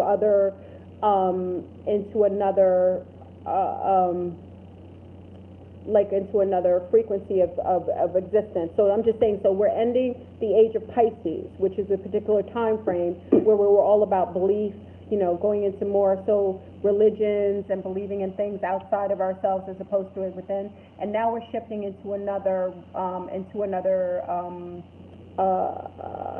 spectrum of what do you consider, like a time. So we're going to the age of Aquarius. Whenever you end one cycle and you enter into another cycle is usually the time where twinning can happen. It's almost like you guys come into a particular cycle, you splinter apart, go into different realms of coexisting, gaining information to evolve into a heightened state of being. Then at the end of a cycle and beginning of another cycle is when you come back and vet it together and you're able to twin and bring that information back into oneness, into unity consciousness. And then you'll do it again for another cycle. So I personally know that this is the end of a cycle, beginning of another cycle, depending on your consciousness, what you're willing to accept. And when this happens, you're most likely come in contact with a twin. Now, a twin can show up in any and every way. Someone asked me today, oh, well, how am I going to meet my twin? I don't really go anywhere. You wouldn't have to. Twin will come in a way that will allow for you to meet. It will basically be something like all of a sudden it rained outside. You normally don't have to run to the grocery store, but because it's raining, you decide to go to the grocery store that day. You go inside the grocery store for like 2 seconds, here's your twin talking to you about something that you want to talk about, or would cause you to stop and actually be intrigued by it. And that's how chance meetings with twins can happen. Something as slight as you making a move or doing something out of your normal ritual that will allow you to meet your twin. Twins are everywhere. So, and age doesn't matter either. So you can meet a twin at 67, you can meet a twin at 16, you can meet a twin at 80. I just talked to a twin, one person who considers herself a twin, and she's getting married on the 13th of September to her twin flame, and they're 89. Wait, she's 89, he's 78 or something like that. He's younger and she's a little more elderly, but when they met, they actually met in some sort of physical therapy, and they met, and she said she felt like she knew him for her whole life. She said she's lived for 80-something years on this earth, and she's never felt that way in her life. Her husband had passed like maybe 15, 20 years prior. He had lost his wife maybe a couple years prior, and they met at a rehab, and she said she knew that this was the person for them. They're getting married on the 13th of September. That's a twin flame story.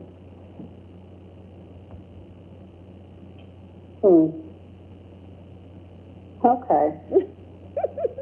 And it isn't something, if it doesn't resonate with you, then it isn't something that may just be something that's plausible for you. But me personally, I was one of the ones who was probably more skeptical than most in this particular spiritual community.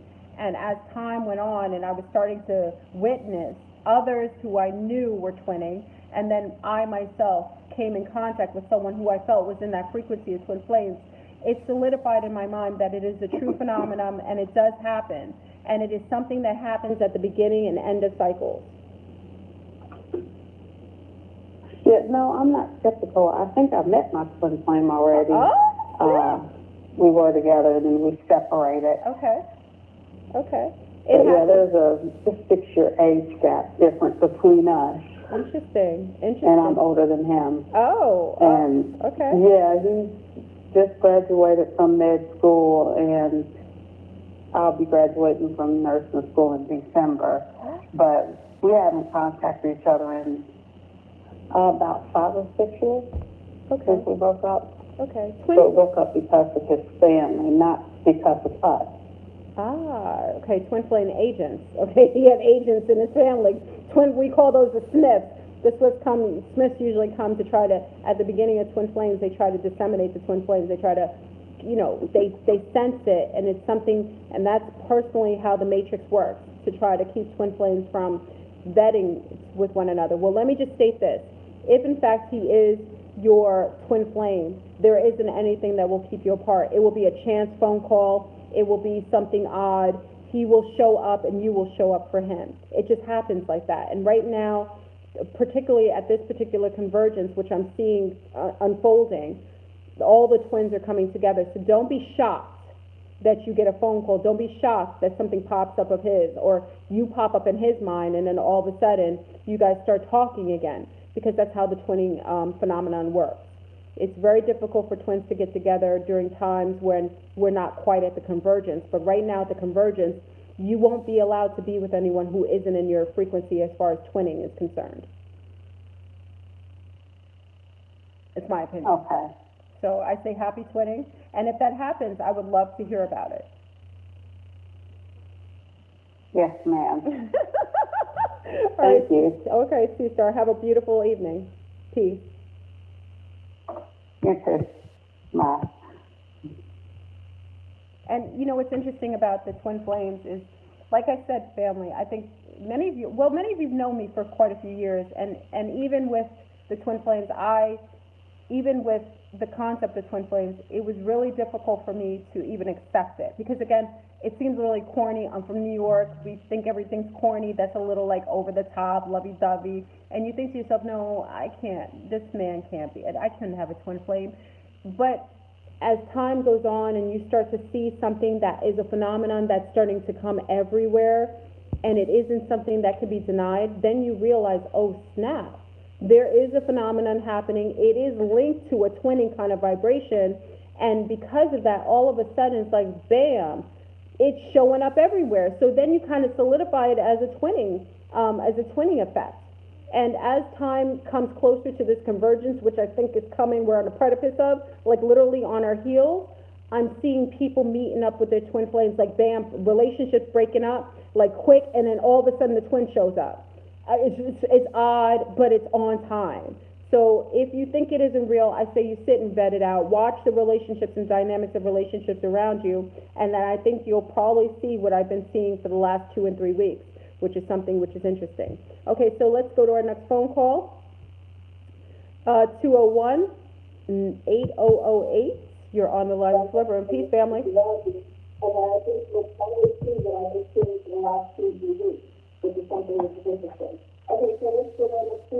Wait, 201-98008. You're gonna have to pause your video because I can hear you. Hi, C-Star. Turn up your your video because we can hear you. It's like echoing. There you go. Is it down now? Yes, down. Hey, C-Star, what's going on? Hi, this is Wendy. How are you? Well, Wendy, how are you? I just wanted to tell you that you are absolutely fabulous. Oh, absolutely fabulous. Thank you. And I love the way you live your truth. Now, I actually kind of like have been, it was basically like, my time to resonate to like-minded people, you know? Yes. Because you don't always have, like, you don't always, when it's time to tell your story or things that go on in your life, or, you know, people don't always even want to hear it or believe you and things like that. Yeah. So it was kind of like that time where it was like my people, quote unquote, kind of guided me towards the YouTube thing, and I never really kind of watched it and stuff. And then it's like the first person I came across was you. Aww. And I'm like, I absolutely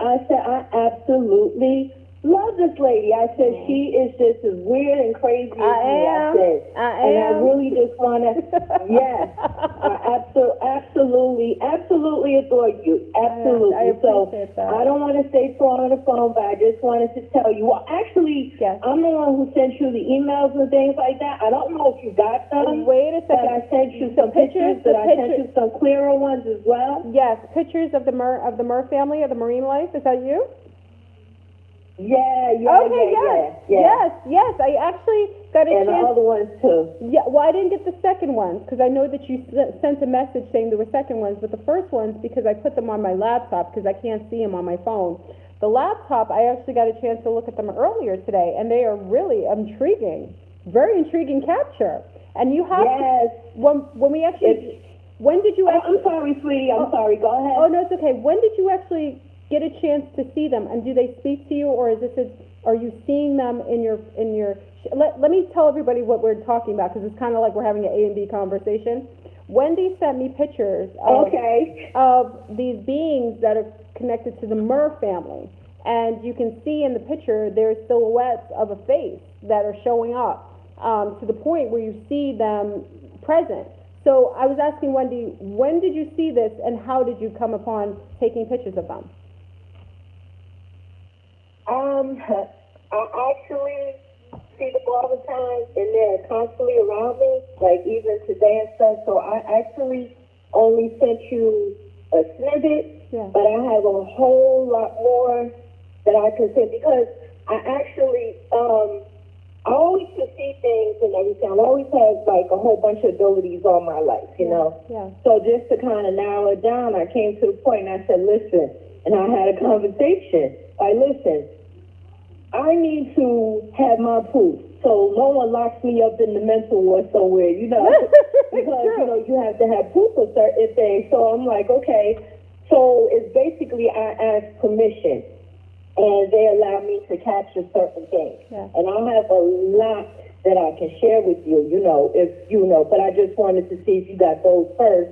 But I can show you a lot of stuff that'll make your whole mouth drop. But maybe not, because I'm quite sure, you know, you're in the know of a lot of things as well. But, you know, it's like, and it's funny though, because it's like, I think that when you were saying, and I like listening to you, because some things that you say, like, trigger words, like even with the timelines collapsing and things like that. Yeah. And I think that's what's happening more and more to me. It's like the timelines of, or collapsing. It's like I have it, it's like I don't have the proper words for certain things. Yeah. You know, but I know I don't want to ramble on because it's like it's in my head, but it's like kind of translating certain things, because everything that I will get, or knowing things are not in quote unquote our language. Yes. You know, so it's kind of hard to translate some things. But I think that's what's really going on. It's like a lot of the timelines are collapsing and things like that, to where it's like they come out with.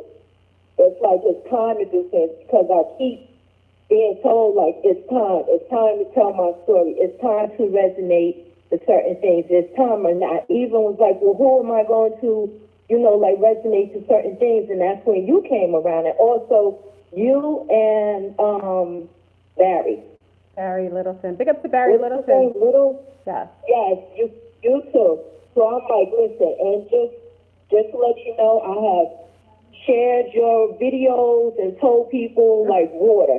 Like, you gotta listen to her. You have to. I said, listen, if you like my rambling and stuff, I said, you gotta listen to her and stuff. So I constantly talk about you and things like that. But I don't want to keep, your timeline, your phone line clogged up and everything. But you have my number and my, feel free if you want to call me anytime and or email me or whatever, and we can chit chat. But also, I sent you the donations because I didn't see any cherries around you today. So you need to have your cherries, because to keep you going and stuff. So. Thank you, I appreciate it. But I just want to say, like, I really enjoy you. I think you are a blessing, and I wish I could donate more and stuff because you deserve it. And I just want to say thank you for sharing. I appreciate it. For sharing openly and just being so kind-hearted and stuff. And I really appreciate you. I'm humbled by you. So, thank you very much. Thank you. Don't have me crying again. You know what I'm saying? We in this LionsGate. And I'm over here trying not to tear up though, but you are a blessing though. I mean, you live your truth. And I could say, I think on behalf of all of us that, tune in and everything, that we're grateful for you because you're needed. You're what's needed in this world. So you just keep being you. And, hey, that's what you got to do. Back at you. Remember that as well. I couldn't exist without you. I mean, I was just a woman who was a mommy, who was a contactee from Mount Vernon, just sharing my truth a couple years ago, and I thought it would just be one or two people who resonated, and it ended up being so much more. So I can only be, a reflection of you, so I thank you as well. I can't, a lot of times, like even you sharing pictures, I mean, you know how much that means, not just to me, but everybody who has been experiencing those amount of paranormal experiences or seeing other beings and never had a platform or anyone to talk to or express the level of connection they have to other beings that they've always had their whole life. You're doing that. So I'm grateful to you as well. So thank you. Thank you for such beautiful words. Thank you so much. And it's kind of like about 5 different species as well. I think I just sent you 2. Yeah. But it's about 5 different ones. And when we do a show on and that, it's like will amaze you. I would like to have you on a show. Excuse me, I'm sorry now. Oh, I'm sorry. I would love to have you on a show when we talk about the Celestials and also the Murr family and actually show the pictures. That would be really nice if you're down to do that. Oh, yes. And I have, listen. Oh, and I just wanted to also let you know too, that on your earlier when you said the phone was moving and stuff, like that happens to me sometimes too. Like they'll come around and move the phones, but actually I don't know. You probably don't know this until you look back. But actually, when they were messing with your phone, it came in so clear. Wow, you got to be so clear. But that's your people. That's nothing bad. I mean, at times some nonsense, but that was your people. I noticed that after the fact. Everyone said it got clearer after they did it, and I was like, that's cool. They did it, and it wasn't me. You saw family. It wasn't me touching the phone. They did it. So I'm really grateful. Big up to the Celestials who really support me, my guides and everyone, and you as well, C-Star. I don't think I can say I'm as grateful and thankful for this loving support. I mean, I'm just a quirky woman from Mount Vernon, New York, who is having amazing experiences with beings, and at the time, they're doing it again. They just did it again. They just did it. Oh my God! That's right, because I'm on the phone. They just did it. It's so funny. They just did it again. That's amazing. Thank you. Thank you to the Celestials. I'm going to cry. Thank you, because they support me all day, and people really think, they come through. Oh my God, yeah, it's amazing. But when you're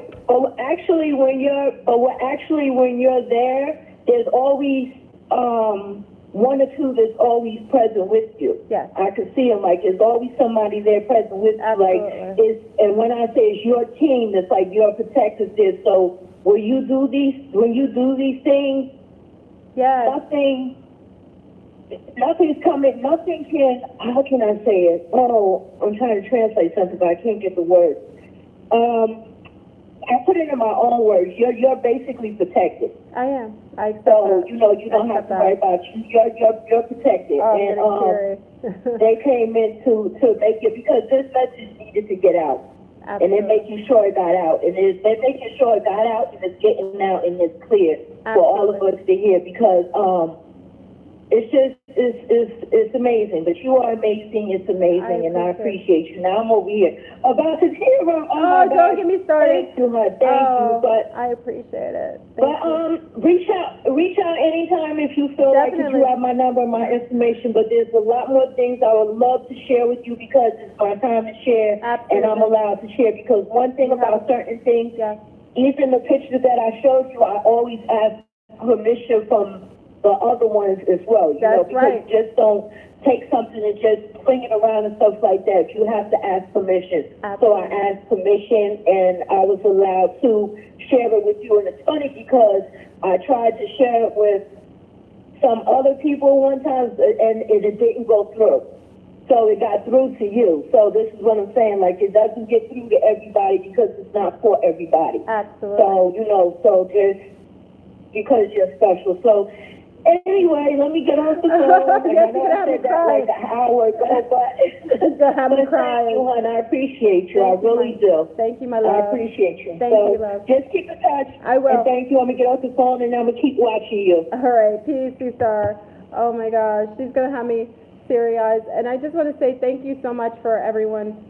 Listen, I'm just a regular person. Like I told you at the time, you know, I share what I know. And I do come with a lot of integrity. And if you want to thank anyone, you thank my mom and dad.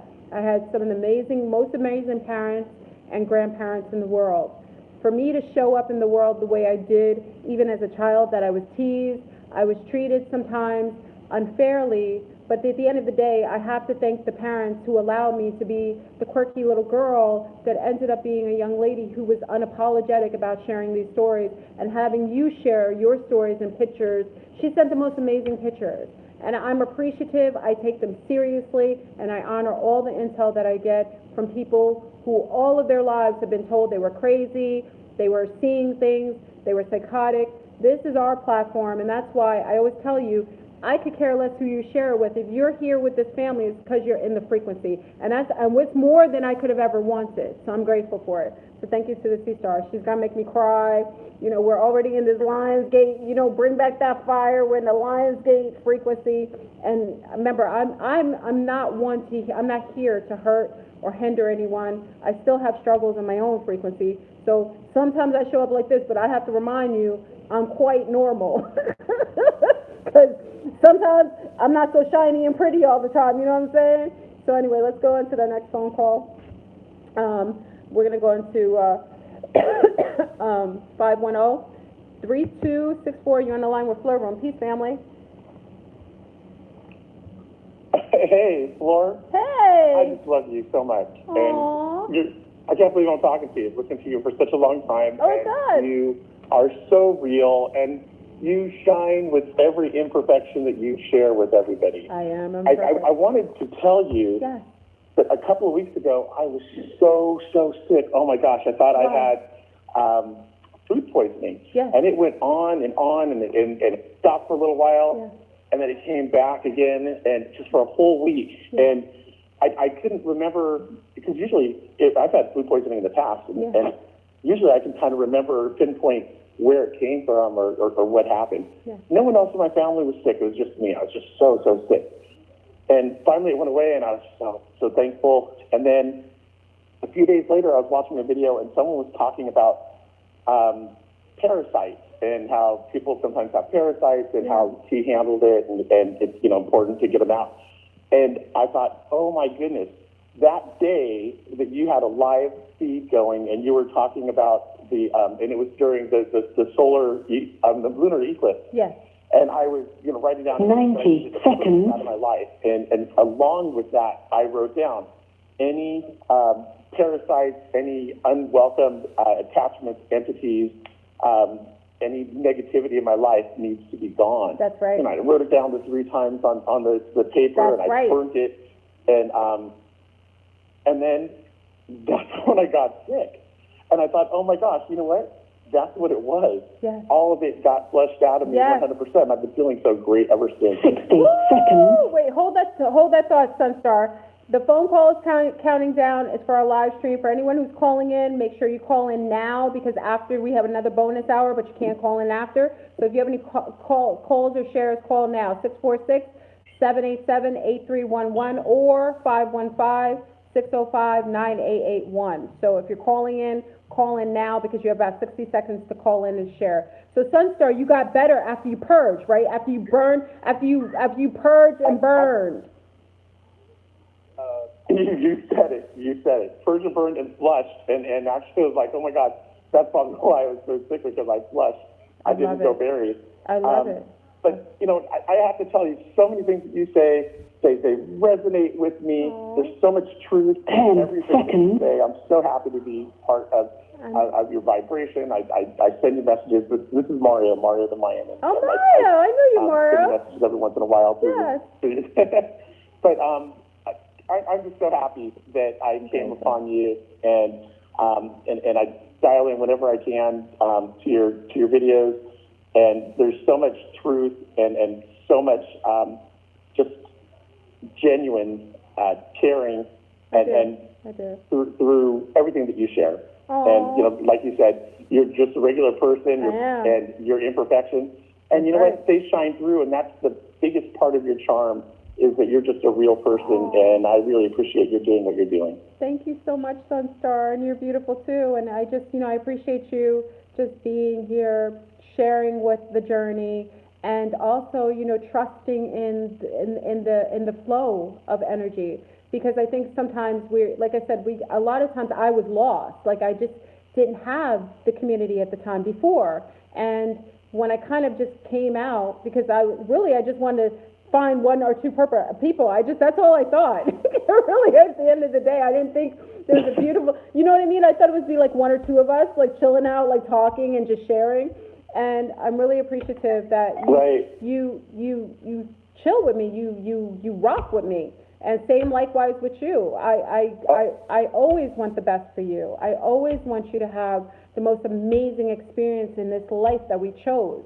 Many beings want to be where we are right now, and I think there isn't enough appreciation for us being in avatars on this planet at this shift. We are the bomb.com. There isn't anybody better than you right now, because you're embodied. I'm saying. That's why they got a parasite off of you. Before I let you go. Yes.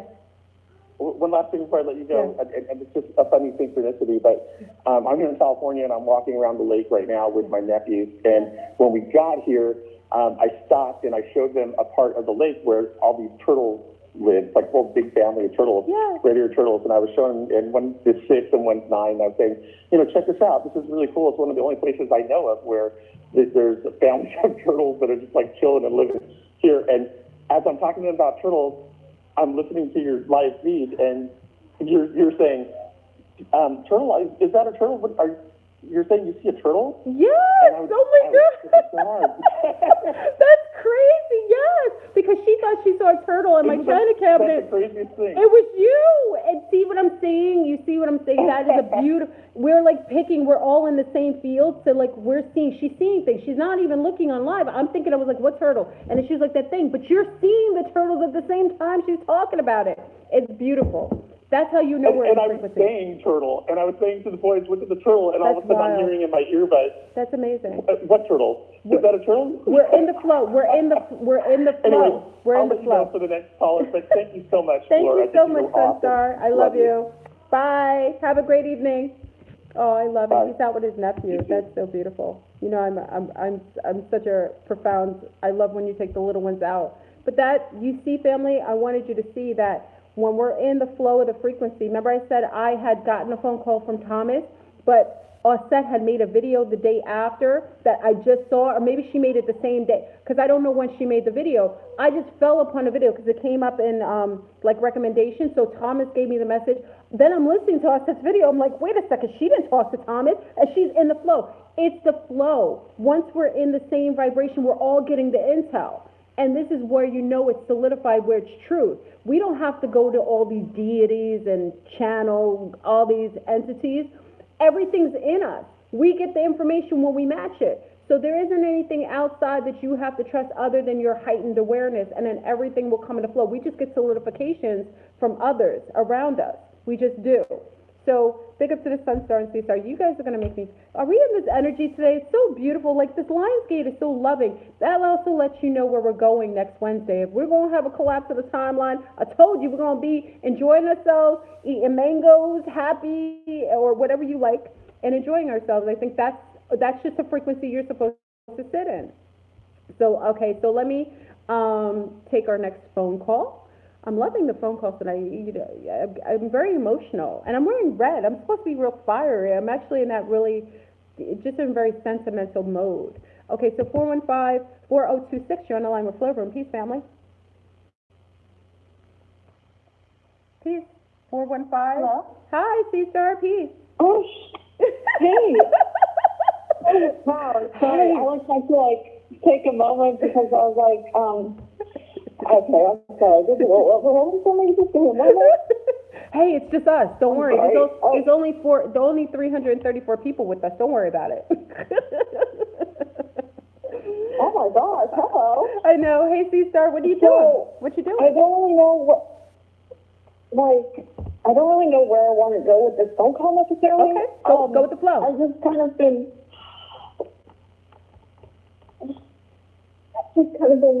talking to you for a while. Okay. Because I've been like, shoot, I don't even know what to say. Tell me, speak to me. No, Like, speak to me. Tell me your truth. What's going on? Because you're emotional. You're feeling a certain way. What's going on? Are you feeling like in the flow? So I guess for one thing, I don't necessarily feel worth the time and energy that I would like to seek out as far as advice or support or whatever, and this is an example of that. Yeah. So it's taken me a long time to connect with people, especially people who are in the community and talking about demiurge matrix and all that type fringe stuff. Yeah. And it's okay, these are you guys are nice people and you say things that vibe with me, but at the same time it's I'm not on that level as you, so it's you are, baby. You I don't are. want to waste anybody's time. So. Baby, you are. Listen to me. Hello? Listen to me. You are. You are. You know why you are? Because you're here. You're gonna have me cry. Don't have me cry too. You are. You're here with me. Do you understand? There's times when I was alone, and it was like that same feeling you have right now, right? And there was that one moment when somebody would just show up or say something and just share, and it just brought me to that moment where I was like, okay, I get it, even though I was feeling down or I felt a little lost, or I got it. But you're fine. You're here with us. You have a lot of support here. You have mothers on here, daughters, sons, cousins, everyone. We've all felt what you're feeling at this moment. We all felt lost. We all felt like we were out of sorts, maybe didn't know what direction to go in, but you're here with us, so you're fine. Do you understand that? You're fine. Yeah. You're gonna, oh my God. I guess the whole thing with the LionsGate is it's cool. All this stuff is always so cool. It is. Oh wow, this sounds like that anime or that TV show. And does it mean this, or what about this idea? But at the same time, it's okay, what the hell does that mean for me? Wait a minute, I'm in this too. Oh, now it's different. I'm in this too. You are. So it's you are. I don't know, what do you what feel? does that mean as far as the convergence with I don't know, Because it sounds like a paradox, like where we have our free will, but at the same time there's going to be like a unifying or a collapse or something that is going to affect our free will? Yes, it's exactly that. Every choice that you make, so you think in your life, right, there are times in your life you make pinnacle choices where it could go either one way or another, right? You remember that. And there's an actual movie that I want you to watch if you get a chance. It's corny. It's from back in the 90s. It's called The Sliding Doors. I think Gwyneth Paltrow's in it. It kind of discusses, like, she gets on a train, and if she goes on a train, she misses a train, she doesn't get to go home and see her boyfriend sleeping with her friend in her bed. But if she makes the train, she gets to see that. So it actually talks about making different choices. I love that movie because it's so pinnacle right now. It's called Sliding Doors with Gwyneth Paltrow. It's kind of a testament to all of the different choices that we've made that permeated and kind of slid into another timeline where that could have been plausible. So just imagine all of the choices that we could have, should have made. They're all going to the same point. It's just we have different avenues we took. I mean, we may have gone on a side walk, maybe we decided to go walking in the garden as opposed to going to school that day. We did these little sidebars every once in a while, but we all had a common goal. Basically, the convergence is toppling over every single choice we've made on top of each other, merging it, and making you into a whole person. All those choices that you could have, would have made, remember that baby you could have had and maybe you decided not to, maybe that boyfriend you chose or that girlfriend you chose and then you decided not to or chose a different route, they all converge. So now, every choice, everything you are is becoming more of you. Everything that you could have, would have been is you now. It's beautiful. It's bringing you back to your whole self. And that's the beauty of it. That's the beauty of it. No more splintered parts of ourselves, like, oh, if I chose, like, oh, what if I chose to stay with the Nazi? Remember I was with the Nazi? Oh, what if I chose to stay with that bastard? What if I chose it? Yeah, there was a couple of timelines where I did choose to stay with him. Oh, what if I didn't choose to make this phone call? Yeah, what if I didn't choose to make this phone call? But guess what? It would have happened regardless because another version of you already made the phone call, or maybe we talked on another night. Do you see what I mean? So it would have happened regardless. Maybe not now, but in another timeline, we would have talked. Maybe not here, maybe at another topic, maybe on IG, maybe on Facebook. It would have happened, but it would have converged. So the convergence is just basically bringing us back to this point in reference. All the parts of ourselves, all the compartmentalized aspects of ourselves and our choices now coming together, and now we're going to be whole. So now there's not coulda, woulda, shoulda been. It's what is. What is. Oh, and it's 11:11. That actually, like, reminds me of, I don't know, have you heard of the book, Bringers of the Dawn? Yes, I heard it. It was a professor who was talking about that. I was, like, reading that. Ooh. It was weird because I got, like, a sort of synchronicity with it so I was reading it late last year around Thanksgiving. Yeah. And I got to the part, there's this one part where it's talking about what we're talking about right now. Exactly. And it said, you're going to realize that while you were doing this one thing for Thanksgiving, you also were doing this other thing. And then, like, a few sentences later, it talked about pizza. And I was like, okay, so that's cute because last week was Thanksgiving, and now my mom and I are talking about having some pizza. Okay, well, it's what do you know? That's something. It's actually quantum entanglement. If you get into quantum physics, it's kind of like that. Everything's intertwined. But even when Thomas called and told me that the convergence was happening and it was going to happen and put us in a straight line, it made sense because we always talk about unity. Well, at least I always talk about unity consciousness and going back to 0 point. But it was just in theory, right? So you think, oh, that's just in theory. What when it happens, though? Like, we're going through it right now, you know what I mean? Like, the Mandela effect is all those different timelines permeating into our consciousness.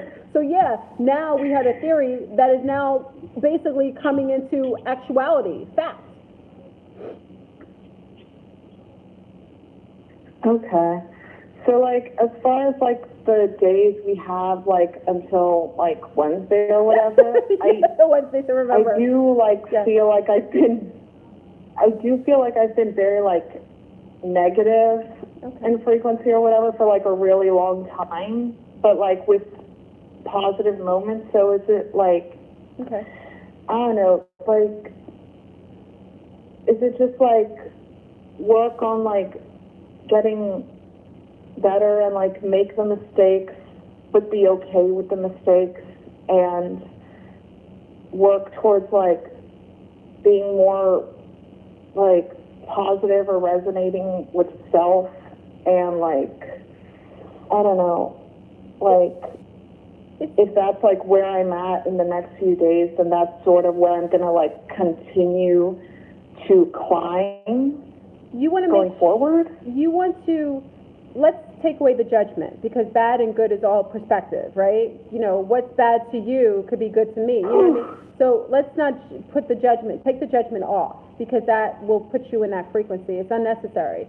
We just are. We do things in order to accomplish a spiritual view of something. When we make a mistake, it's not really a mistake. It's another opportunity to see from another spectrum of perspective, you know, another spectrum of light, another way we see from a different peripheral. So it isn't that. There isn't any mistakes. They're just opportunities. Just let's change the verbiage, okay? And if you choose to exist in the world unapologetically, without limiting yourself, but without harm to others, that's where you're supposed to be. Listen to what I said. If you choose to coexist unapologetically, you are who you are. You showed up, you touched me, you touched my heart when you spoke. I saw me in you, I could feel it. I could feel myself in you. So you and yourself are a reflection of me.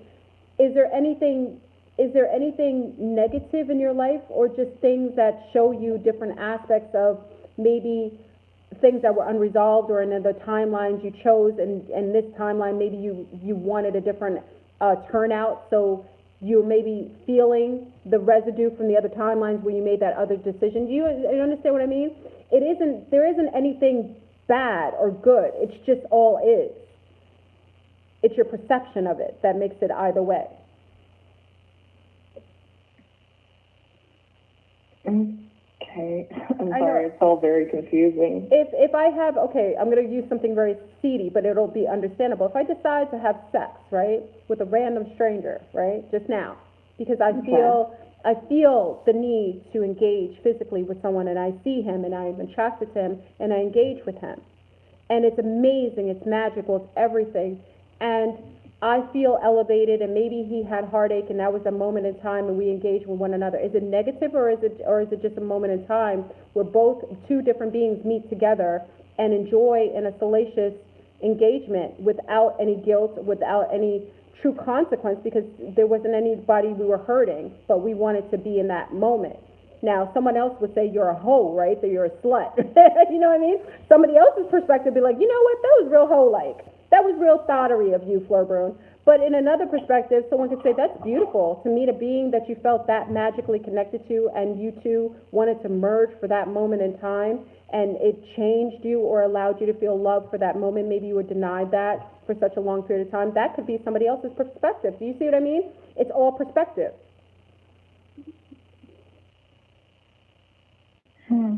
If you put judgment on something and you put a negative feeling on it, then it'll be negative. If you put a positive end on it, it'll be positive. But it's all perspective. So change your perspective, and then you change the frequency of it. You change the plausibility.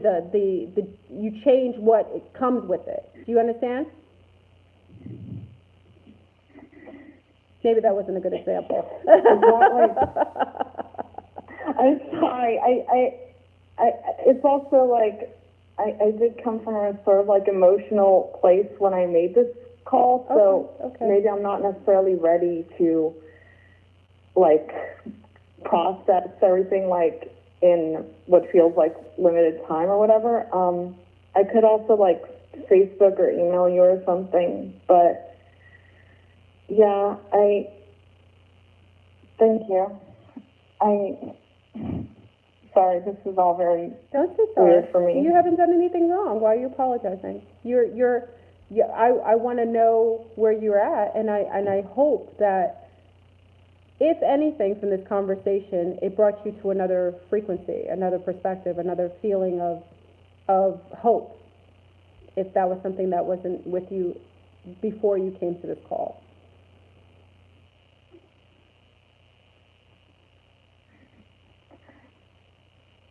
I'm not really sure what to say, I'm afraid. That's okay. Sorry. That's That's okay. We default to sorry. It's okay. Well, let me state this. There isn't anything in your life that can't be altered by your own free will choice at this point. So if you deem your life to be any way other than what you want it to be, you can change that at this exact moment. You can.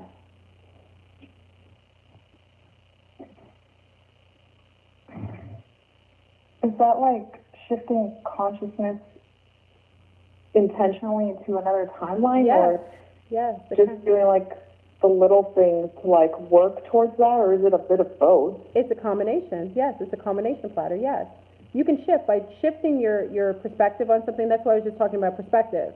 I showed you I gave you an extreme scenario to kind of solidify it for you. If you change the way that you see something, and then you do the little things to put you in that frequency that you're changing your mind, because sometimes it's almost a matter of like lighting a candle.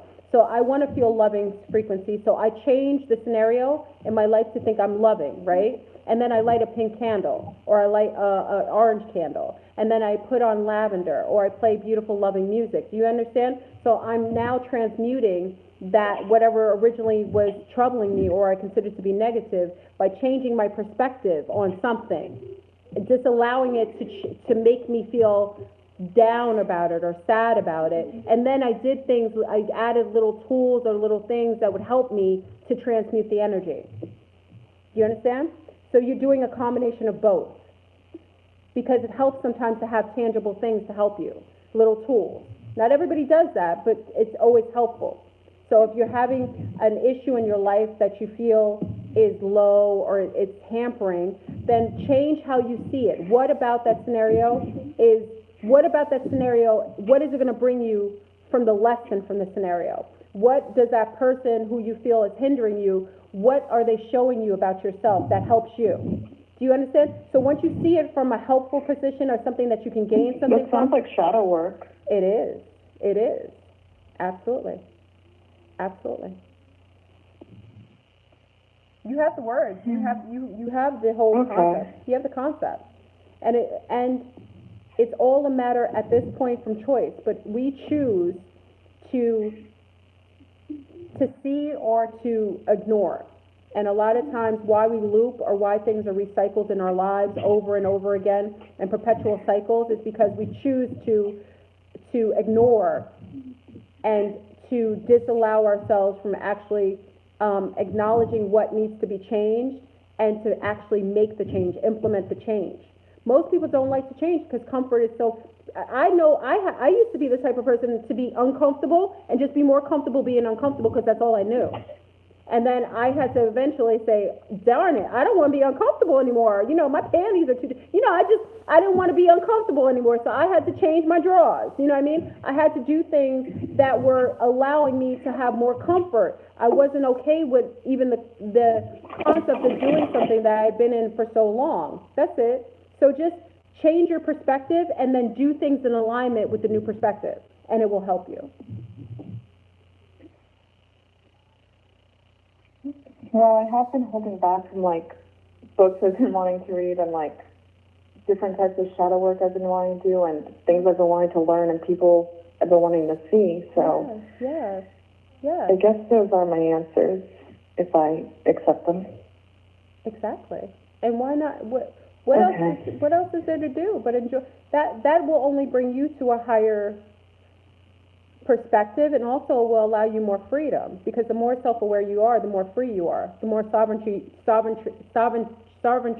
you accept, you actually gain sovereignty from being more free. So the more heightened in awareness, you aren't really hindered or hampered by anything outside of yourself anymore, because you know you. Things only bother us when we're not really self-aware.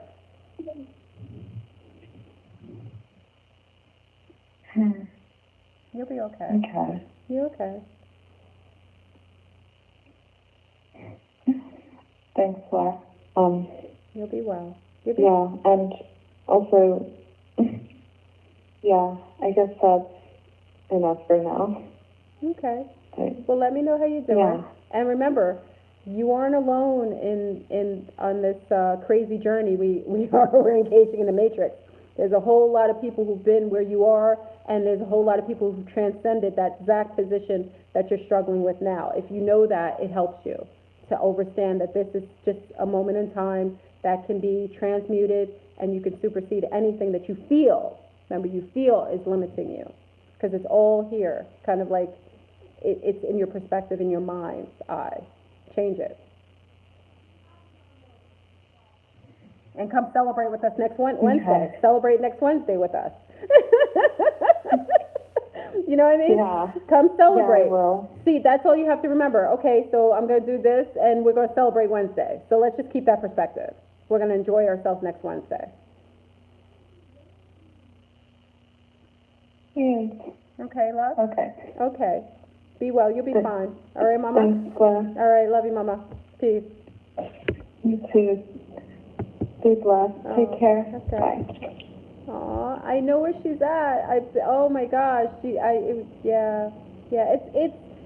I could feel the connection, because it's like talking to another aspect of myself.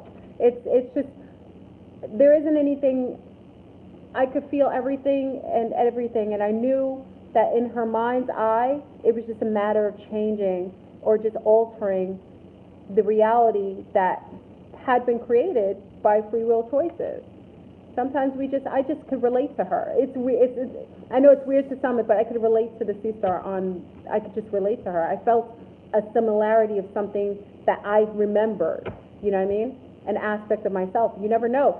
She could be an aspect of myself in another timeline. Okay, so that's the convergence. Because the convergence is meeting your past version of yourself. Remember, the past versions of yourself don't always show up in the same way. That could be an alternate form of Flurbrun, and my past self calling in, talking to my future self, and we're talking to one another, and because I felt very kin to her. I really did. And I felt a connection. So that's how timeline convergence happens. You can actually have almost like a conversation with an aspect of yourself, and it's almost like you're helping yourself over the crux in order to converge, in order for that to nicely, cohesively overlap. Okay, so beautiful Caesar. She'll be fine. She's strong. She has that strength. I can feel it in her. Okay, so we're going to go to the next caller, 917-7086. You're on the line with Flurbrun. Peace, family. Hey, Flurbrun. Hey, Big Caesar. Sea Stars. Azure, how are you? Oh, wow, Caesar. Bringing in the energies. You already came in with that lioness energy. Woo! I could feel your frequency from here. Oh, awesome. That's what I'm saying. Hey. How are you doing? Hey, family. I love it. Oh, so, thank you. I love you. I appreciate you so much, because it's like you grew up kind of close to my area. I know you grew up in Mount Vernon. That's right. I'm close by, like 241st. Oh, shoot. Oh, you know, yes. it couldn't be possible. I could have passed you, like, growing up. Isn't I that used to jump the turnstile. Yeah, I used to jump the turnstile when I was late going to school. Yes, on 241st Street. I can say that now. You about that life. I was at the time, because I couldn't miss my class. My parents were paying cash for college. See, that's back in the day. Yeah, I keep it real. But when you were talking just now about the young lady with the time convergence, and I felt that in my heart, I was like, wow. And I kind of thought, because I'm friends with this young girl. I think she's like 18, 19, and I'm 26. And she was just telling me about like her ex-boyfriend, and then I was giving her advice, and then it was like talking to like a younger me, and I was like, damn, like if I had only got that advice when I was her age, but it felt good, because it's like, yeah, it's just like that little sister that you want her to be better, kind of thing. And that's what you did, and I appreciate that so much. And there's this show on Netflix, because I know you're not like too much into watching too many like Netflix shows, but if the family could check out this show. It's called Dark. Oh, yes, and yes. It takes place in Germany. Yes, it's so I good. watched it. Yes, it is. About, like, oh my God! You watched it? Oh, it's from the '80s, because they do the jump in the '80s. Good, yes. right? It's really good. Oh yes, I saw it partially in Brazil. I was watching it before I left, because I think somebody on the feed said watch Dark. I mean, I started watching it when I was in Brazil. Yes, it is. That's amazing. Thank you for mentioning that. Yes. It's called Dark. So good. And it's like, so there's certain times where, like, during the day, like, something will happen, and then, like, I see the back of someone, and I'm like, whoa, that looks like me when I was, like, 16. Mm-hmm. And I'm like, damn, that's kind of weird. Okay, so before I forget, there's two points I want to make. Yes. So when you went to your conference in Florida, and I think you had posted, like, clips of the video, and then you showed your Andromedan mother. Yes. When you showed that picture, Claire Brown, I started crying, and I didn't force my. You know how, like, you just sit there, you just you cry. Yeah. The tears just came on my eyes because I was like, oh my God, I was like, she's real, and I felt it in my whole body. Yes. I had chills, everything. And she's probably in contact with you. She's probably in ant. contact with you. That's probably what it is. It's probably yeah. So, because so between my mom and dad, I'm the only girl, and my mom used to always say, oh, it wasn't until you were born that the house started getting ants.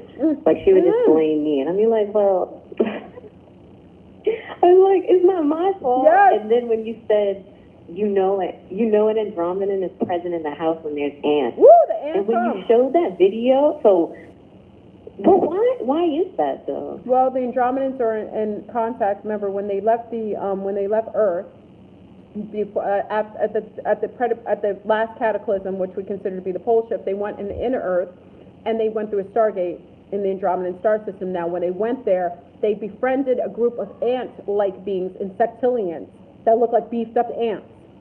They're friends with them. They work together. They rock together. So that connection to the Andromedans and the connection to the Earth women that have come back.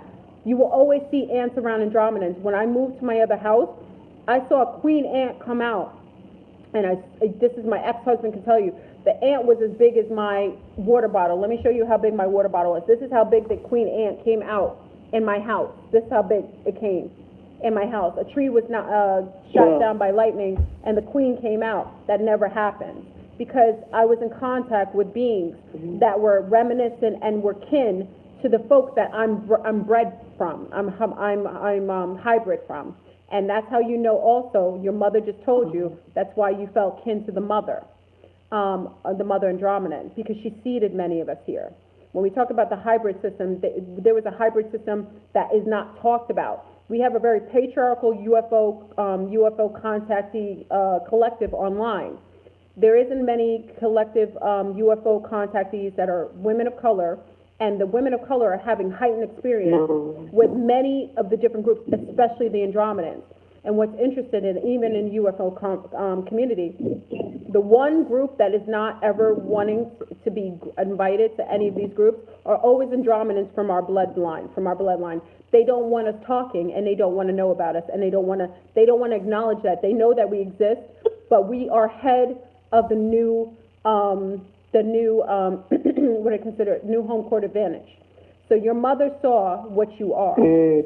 You were seeded by that group. That's why you had a connection to her. Yeah. Wow, that's beautiful. It is Because beautiful. it's like, well, you know my background. Yes. Because my father, he is heavy into plants, and he's a Taurus too. Oh. And he's, a country boy, so it's like, yeah, right? Yeah, Taurus is beautiful with the animals. Talking about the head shape, like, Claire Brew, you opened me up to so much stuff. I be studying people now, but, like, I have to wear glasses. Like, I wear the mirror reflector. Don't play me. I look like a creep out here. You can't. You gotta watch everybody. So, yeah, and, like, so whenever I travel, like, I saw tall black Saturns in the Bronx, because I'm from the Bronx. Yeah. So I saw them by, like, Throg's Neck, and sis, they must have been, like, at least 7 feet, and they were twins, and they were tall and dark, and I was like, Mommy, they from Saturn. And she was like, all right, calm down. No, they were,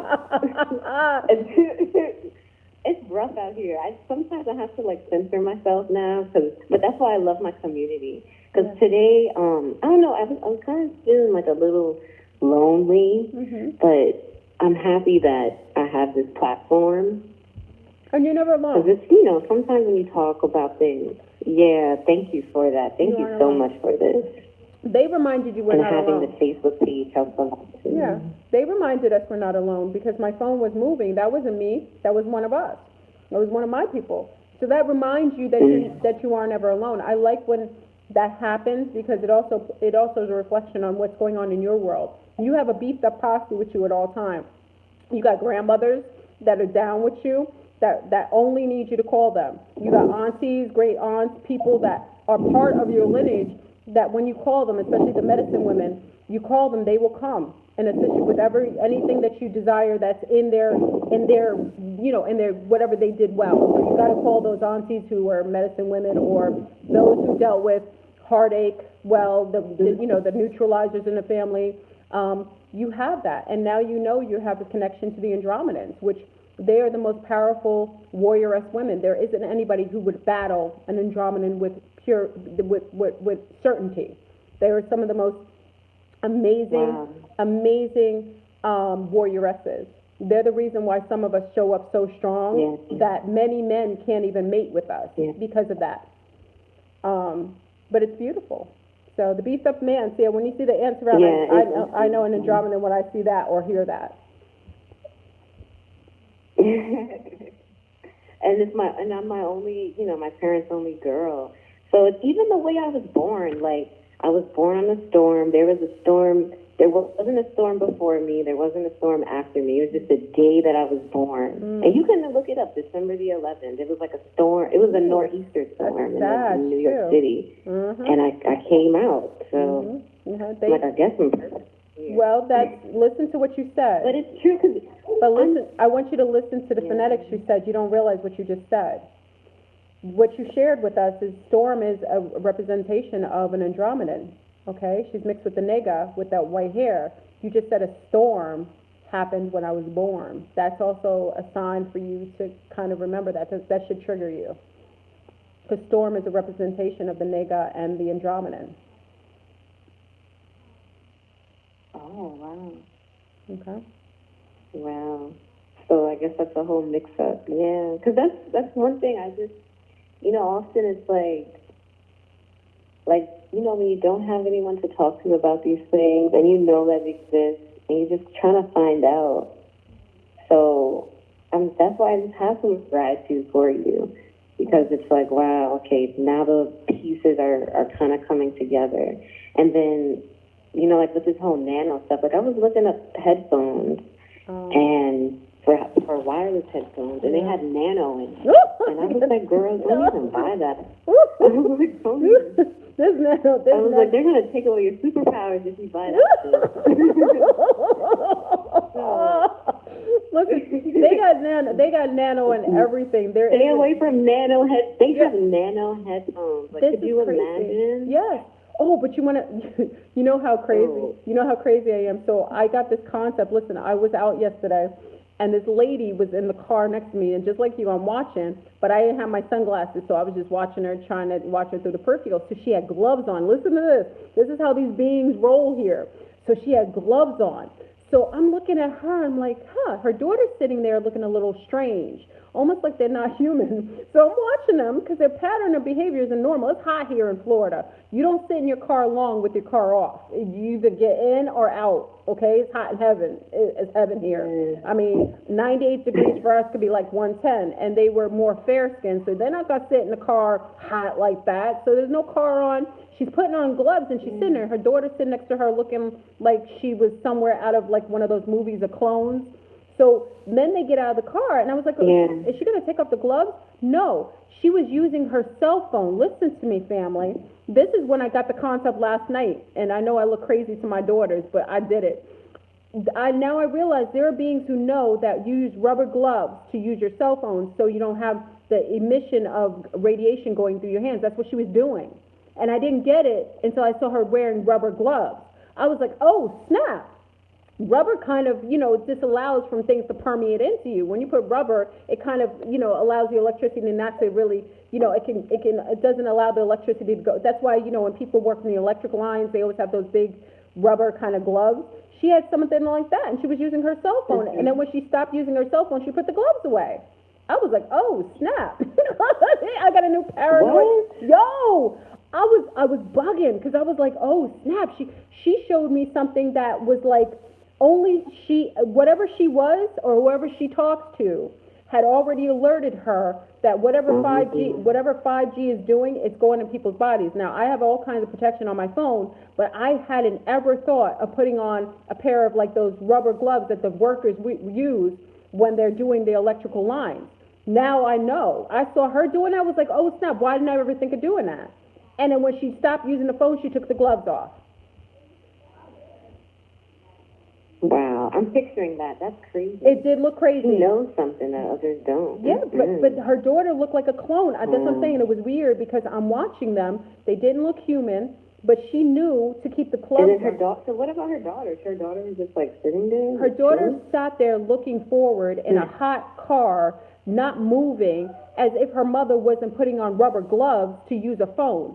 She acted like this was, she didn't even have emotion. She just sat there straight, looking straight ahead, almost like she was gonna be switched on or off. It was wild. It was wild. So listen, I saw that, and all I did last night was go and get my gardening, the gardening gloves that have the rubber on the end, and I tested it. And I didn't feel any heat in my hand like I normally do, and it felt quite comfortable. So, in Floor Room fashion, I'm going to go to the distributor online, get some black rubber gloves, and then tell y'all where I got it, so we can all look crazy together.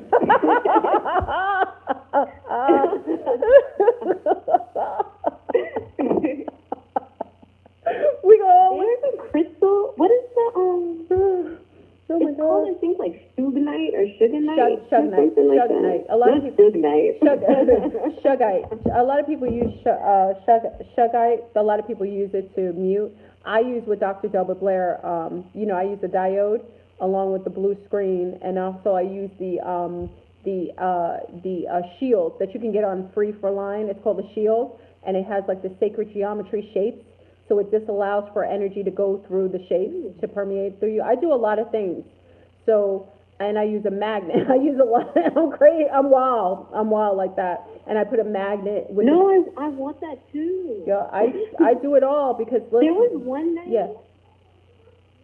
You have to protect yourself out here. Because I bought something off of Amazon. It's like, it's made in Japan. I kind of trust Japan over China. I do. I hope China's not listening or whatever. They listen to everything.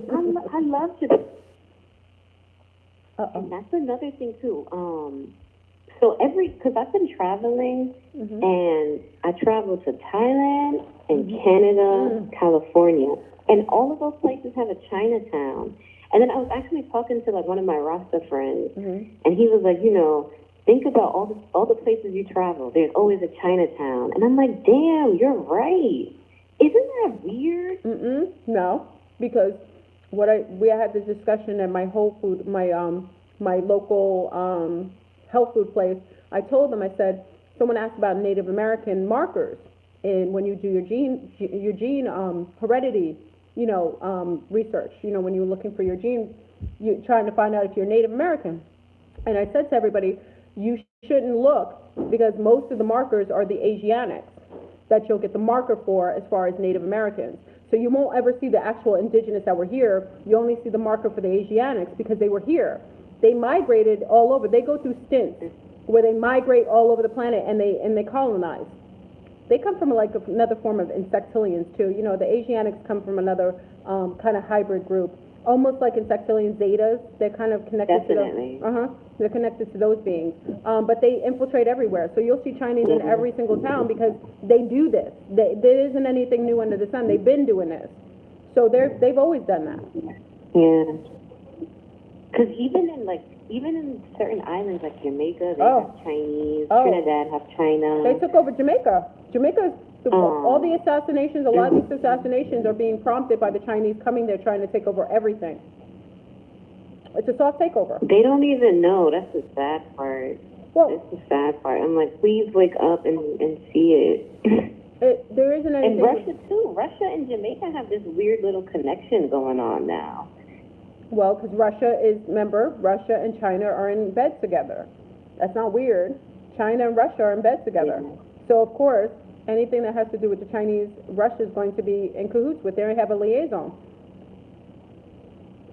It's a soft takeover right now. It's happening. Interesting how things are unfolding. Yeah, Africa's being taken over by China, and also Wish. Africa too. Yeah, China.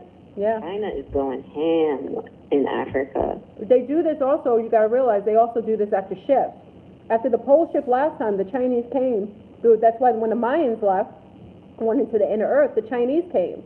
That's why you see all these Asiatics in Central, South, and North America. You know, the indigenous, what you consider to be indigenous, they're not indigenous, they're the Asiatics. They're in shape differently. They came here after the last cataclysm. Remember where we are. We're about to go through a pole shift. That's when they do their shift. That's when they start to go all over. Right at these pinnacle times and changes in the geographical ley lines. They do this. Like insects. Setting up for the next. Like there's even the water shows it too. So, because I have Cancer rising, I have a lot of water energy in me.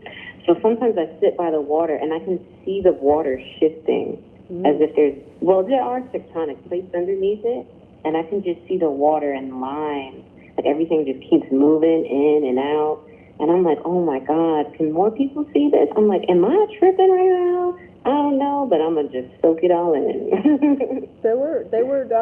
I don't know if it was in Cypher, but there was someone shared that there's a hole inside of one part of the waterways. I don't know if it's near India. I can't remember where, but it's endless water that's coming from the inner Earth. It's actually the inner Earth that it's coming from.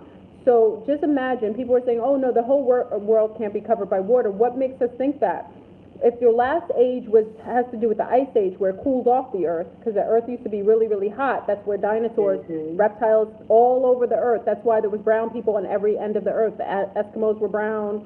In Japan, they were brown. That's because it was very hot, and we lived in a binary system. So everything on this planet was hot and tropical. During the geoengineering of weather that came with colonized beings, they cooled off the Earth. And then they created a freeze, which is considered to be the ice age, where we have the caps, which pulled and receded, some of this water pulled back and created these big icebergs. All the icebergs are melting because now we're going back to another cycle. So where's all that water going to go? It's going everywhere it was before. Oh, so that's why there's so many floods and high rains. Well, it's going to be all water. Everything's going to be water. It's okay though. Water is a good thing, but you got to be careful because with water, where all these. Remember, about last cataclysm, we didn't have all these standing buildings and all these fixtures and electronics. This change in geographical ley lines is going to affect people only because we live in an artificial world with buildings, electronics, and all that craziness. Yeah. If we were living in huts and it wouldn't matter. We would just adapt, and we would either be washed away or we would adapt to the water world, like our Mer family. Exactly. Or Water World. Remember that movie? Yes, Water I World? do. Yes. With the tattoos. Oh my God. Yes, we're going back to water, and I can almost guarantee a lot of the world is going to be mostly water, and and that's why we're getting all this feeling about mermaids. My little ones, that whole thing with Descendants, that new movie where you have Irma's daughter, which is this little brown girl, and she looks like an octopus. The Mer family is coming up because that's what we're going to return to. You saw it? Yeah. Yep, and you know what? I just maybe got like a whole different perspective just now, but maybe that's why they're changing the Little Mermaid to brown, because it's like, all right, the Earth is getting hotter, so more people are going to be starting to be browner, and then the world is just going to be a little bit more closer to water. Are we going? So hey, let's just make the mermaid brown skin. Well, what makes you think that we're not returning back to what she originally was? Remember, the original mermaid. The concept of mermaid came from Africa. It did not come from Europe. So the actual mermaid herself, from the story from the Dogon tribe, was Mami Wata. Mami Wata. Yeah. Oh, what's it called? The Dogon? The Dogon. The Dogon talk about the Nomos, which were like amphibious beings, which were connected to the mermaids. So we're not actually changing the way the mermaid was. We're going back to the way she was. The original story of the mermaid came from Africa. Yeah, so it was, Jemmy Ja. She said like more virgin. Yeah. So, yeah. Because I remember growing up, I used to always wish to be a mermaid. And then, like for my birthday, I was always like, oh, I wish I was a mermaid again. I wish I was a mermaid again. Huh? And then I stopped wishing because it didn't happen. And but it's just so funny how, like, it was my wish for like 8 years. It was crazy. Well, I could tell you. And there's another thing, too. Yeah. Oh, no, go ahead. Go ahead, love. No, you go. I was going to share another timeline where I coexist. And people don't realize why I talk about, I'm sorry, I'm eating cherries. I'm so rude. My mother thinks it's the rudest thing in the world. She's an island woman. She thinks me eating is the most disrespectful thing on live. She thinks that's the most unsavory thing. But hi, Mommy. I'm eating again. Anyway, so in another timeline that I coexist in, myself and my daughters are mermaids. And I never share that story. I think I shared it maybe once with a couple people from the group. We were mermaids. And I came on land, and I actually was nervous because my daughters came on and they didn't change quick enough, and people were coming down the road. And I got scared for their lives. One was pinkish, and the other one was blue. Interesting enough, in this other timeline, the colors that my daughters like are reminiscent of the fins that they had, the color of fins they had. And I had to wait for them to shift, and it was a process. And it wasn't a long process, but it took a while. So that's how I have a connection, because most people are like, how does Florburn always talk about mermaids? Why she says she's an elemental? It's because in another timeline, I actually experienced myself with my daughters as mermaids, and we would come on land and shift. And as a mother, I acknowledge that has happened, and we are that in another timeline. So go ahead, C-Star. Wow, that's beautiful. It is. That's so beautiful. I love mermaids. Mermaids are they're the best. They're the best, I guess, quote-unquote, mystical creatures, because it's like you're in the water, and then you get to talk to other animals. Like, there's a fish tank at my job, and there's a stingray, a little mini stingray in it. And I call him my friend, because, like, whenever I touch the glass, like, he comes next to the glass, and I'll be like, hey, friend, how you doing? Yes. I try to talk to the fishes. Are you positive? I love fishes. What's your roots? What's your blood type, or what roots are you? So I have a B positive blood. Okay, positive. My grandfather, he's from Haiti. I'm part of the Creek Malagasy tribe. Ooh. My mom's from Alabama. Yeah. Yeah, and then my dad, he's from Virginia. Interesting. And Creole too. Yeah. Oh well, I already knew. Yeah. That I already knew the Creole was in there. How did I know? It's the Andromedan touch. It'd be Latin or Creole. Remember, it's both. So the Creole and the Latin are very strategic in the hybriding of the Andromedans. Yeah. Yeah, and I have a big forehead too. Like, I have a forehead like Rihanna. Well, you know, I love it. She's a representation of that bloodline as well. Mostly connected to, she according to her, she's more Nega. The Nega claim Rihanna. They claim her literally. So even if the Andromedans try to touch her, like that she's laid claim to the Nega. Even some of the Nega I know are the Anunnaki. Some of the ancients actually have as far as I know, she's had meetings with them, according to what I know. Wow. Yeah. So then what would I be considered? Like, I know definitely Andromedan. I think you have a combination of both. Maybe Nega? Well, remember, Nega is they're kin. Remember, they're cousins. So it's the same bloodline. It's just more, one was, that's why the Nega built pyramids in Mecca and Kemet, and that's why there's pyramids of another shape in ancient, Mesopotamia, in that area where Peru and parts of Mexico and the tip of Mexico and Chichen Itza, that's all the same family. They're just cousins. So one basically had their empire, their matriarchal line in the diaspora of Africa, and the other's diaspora was in Central and South America. So they're family. It's like so cousins, okay? And not distant cousins. They're close cousins. That's why they're still in alignment. You will rarely see an Anunnaki from the Naga line fight for a Maya, an Andromedan, because they're family. That is a truce that will last indefinitely. Because my mom, she used to have this Mayan calendar. Oh, interesting. Interesting. And you wonder what you are? And I was oh, wow. Well, there. And I would just stare at it, and I'd be like, "Mommy, I could tell the calendar time." And she's like, "Oh, my friend bought that for me," and I was so hurt when she lost it. I was like, "You lost the calendar? Why?" Because I would just stare at it, and I remember it had a little sun right in the middle. I was obsessed. I used to always look at it. I wonder why. I already know. This is a beauty. Yeah, right. This is the beauty of being. There's the answer. Yeah. You always had it. The Andromedan, because mine. Yeah. I always had it. Aw, You've always had it. Yeah, I think I have to do a TQ session with you.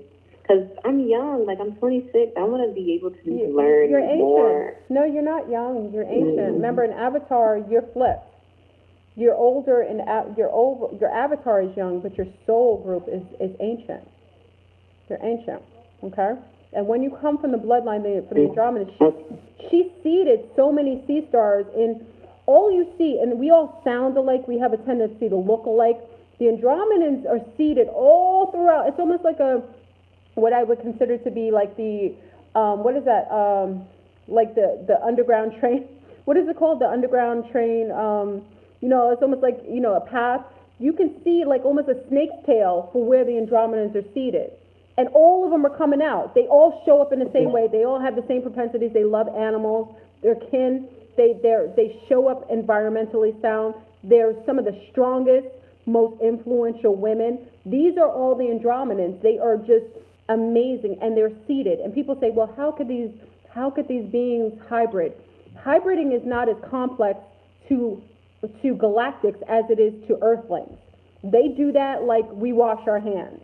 They can hybrid in a way. They can seed your mother with them, and your mother would never know. But you know how your mother showed it? When she has the inkling in herself to have a Mayan calendar as a reminder of the being that's seated, a part of her in her womb.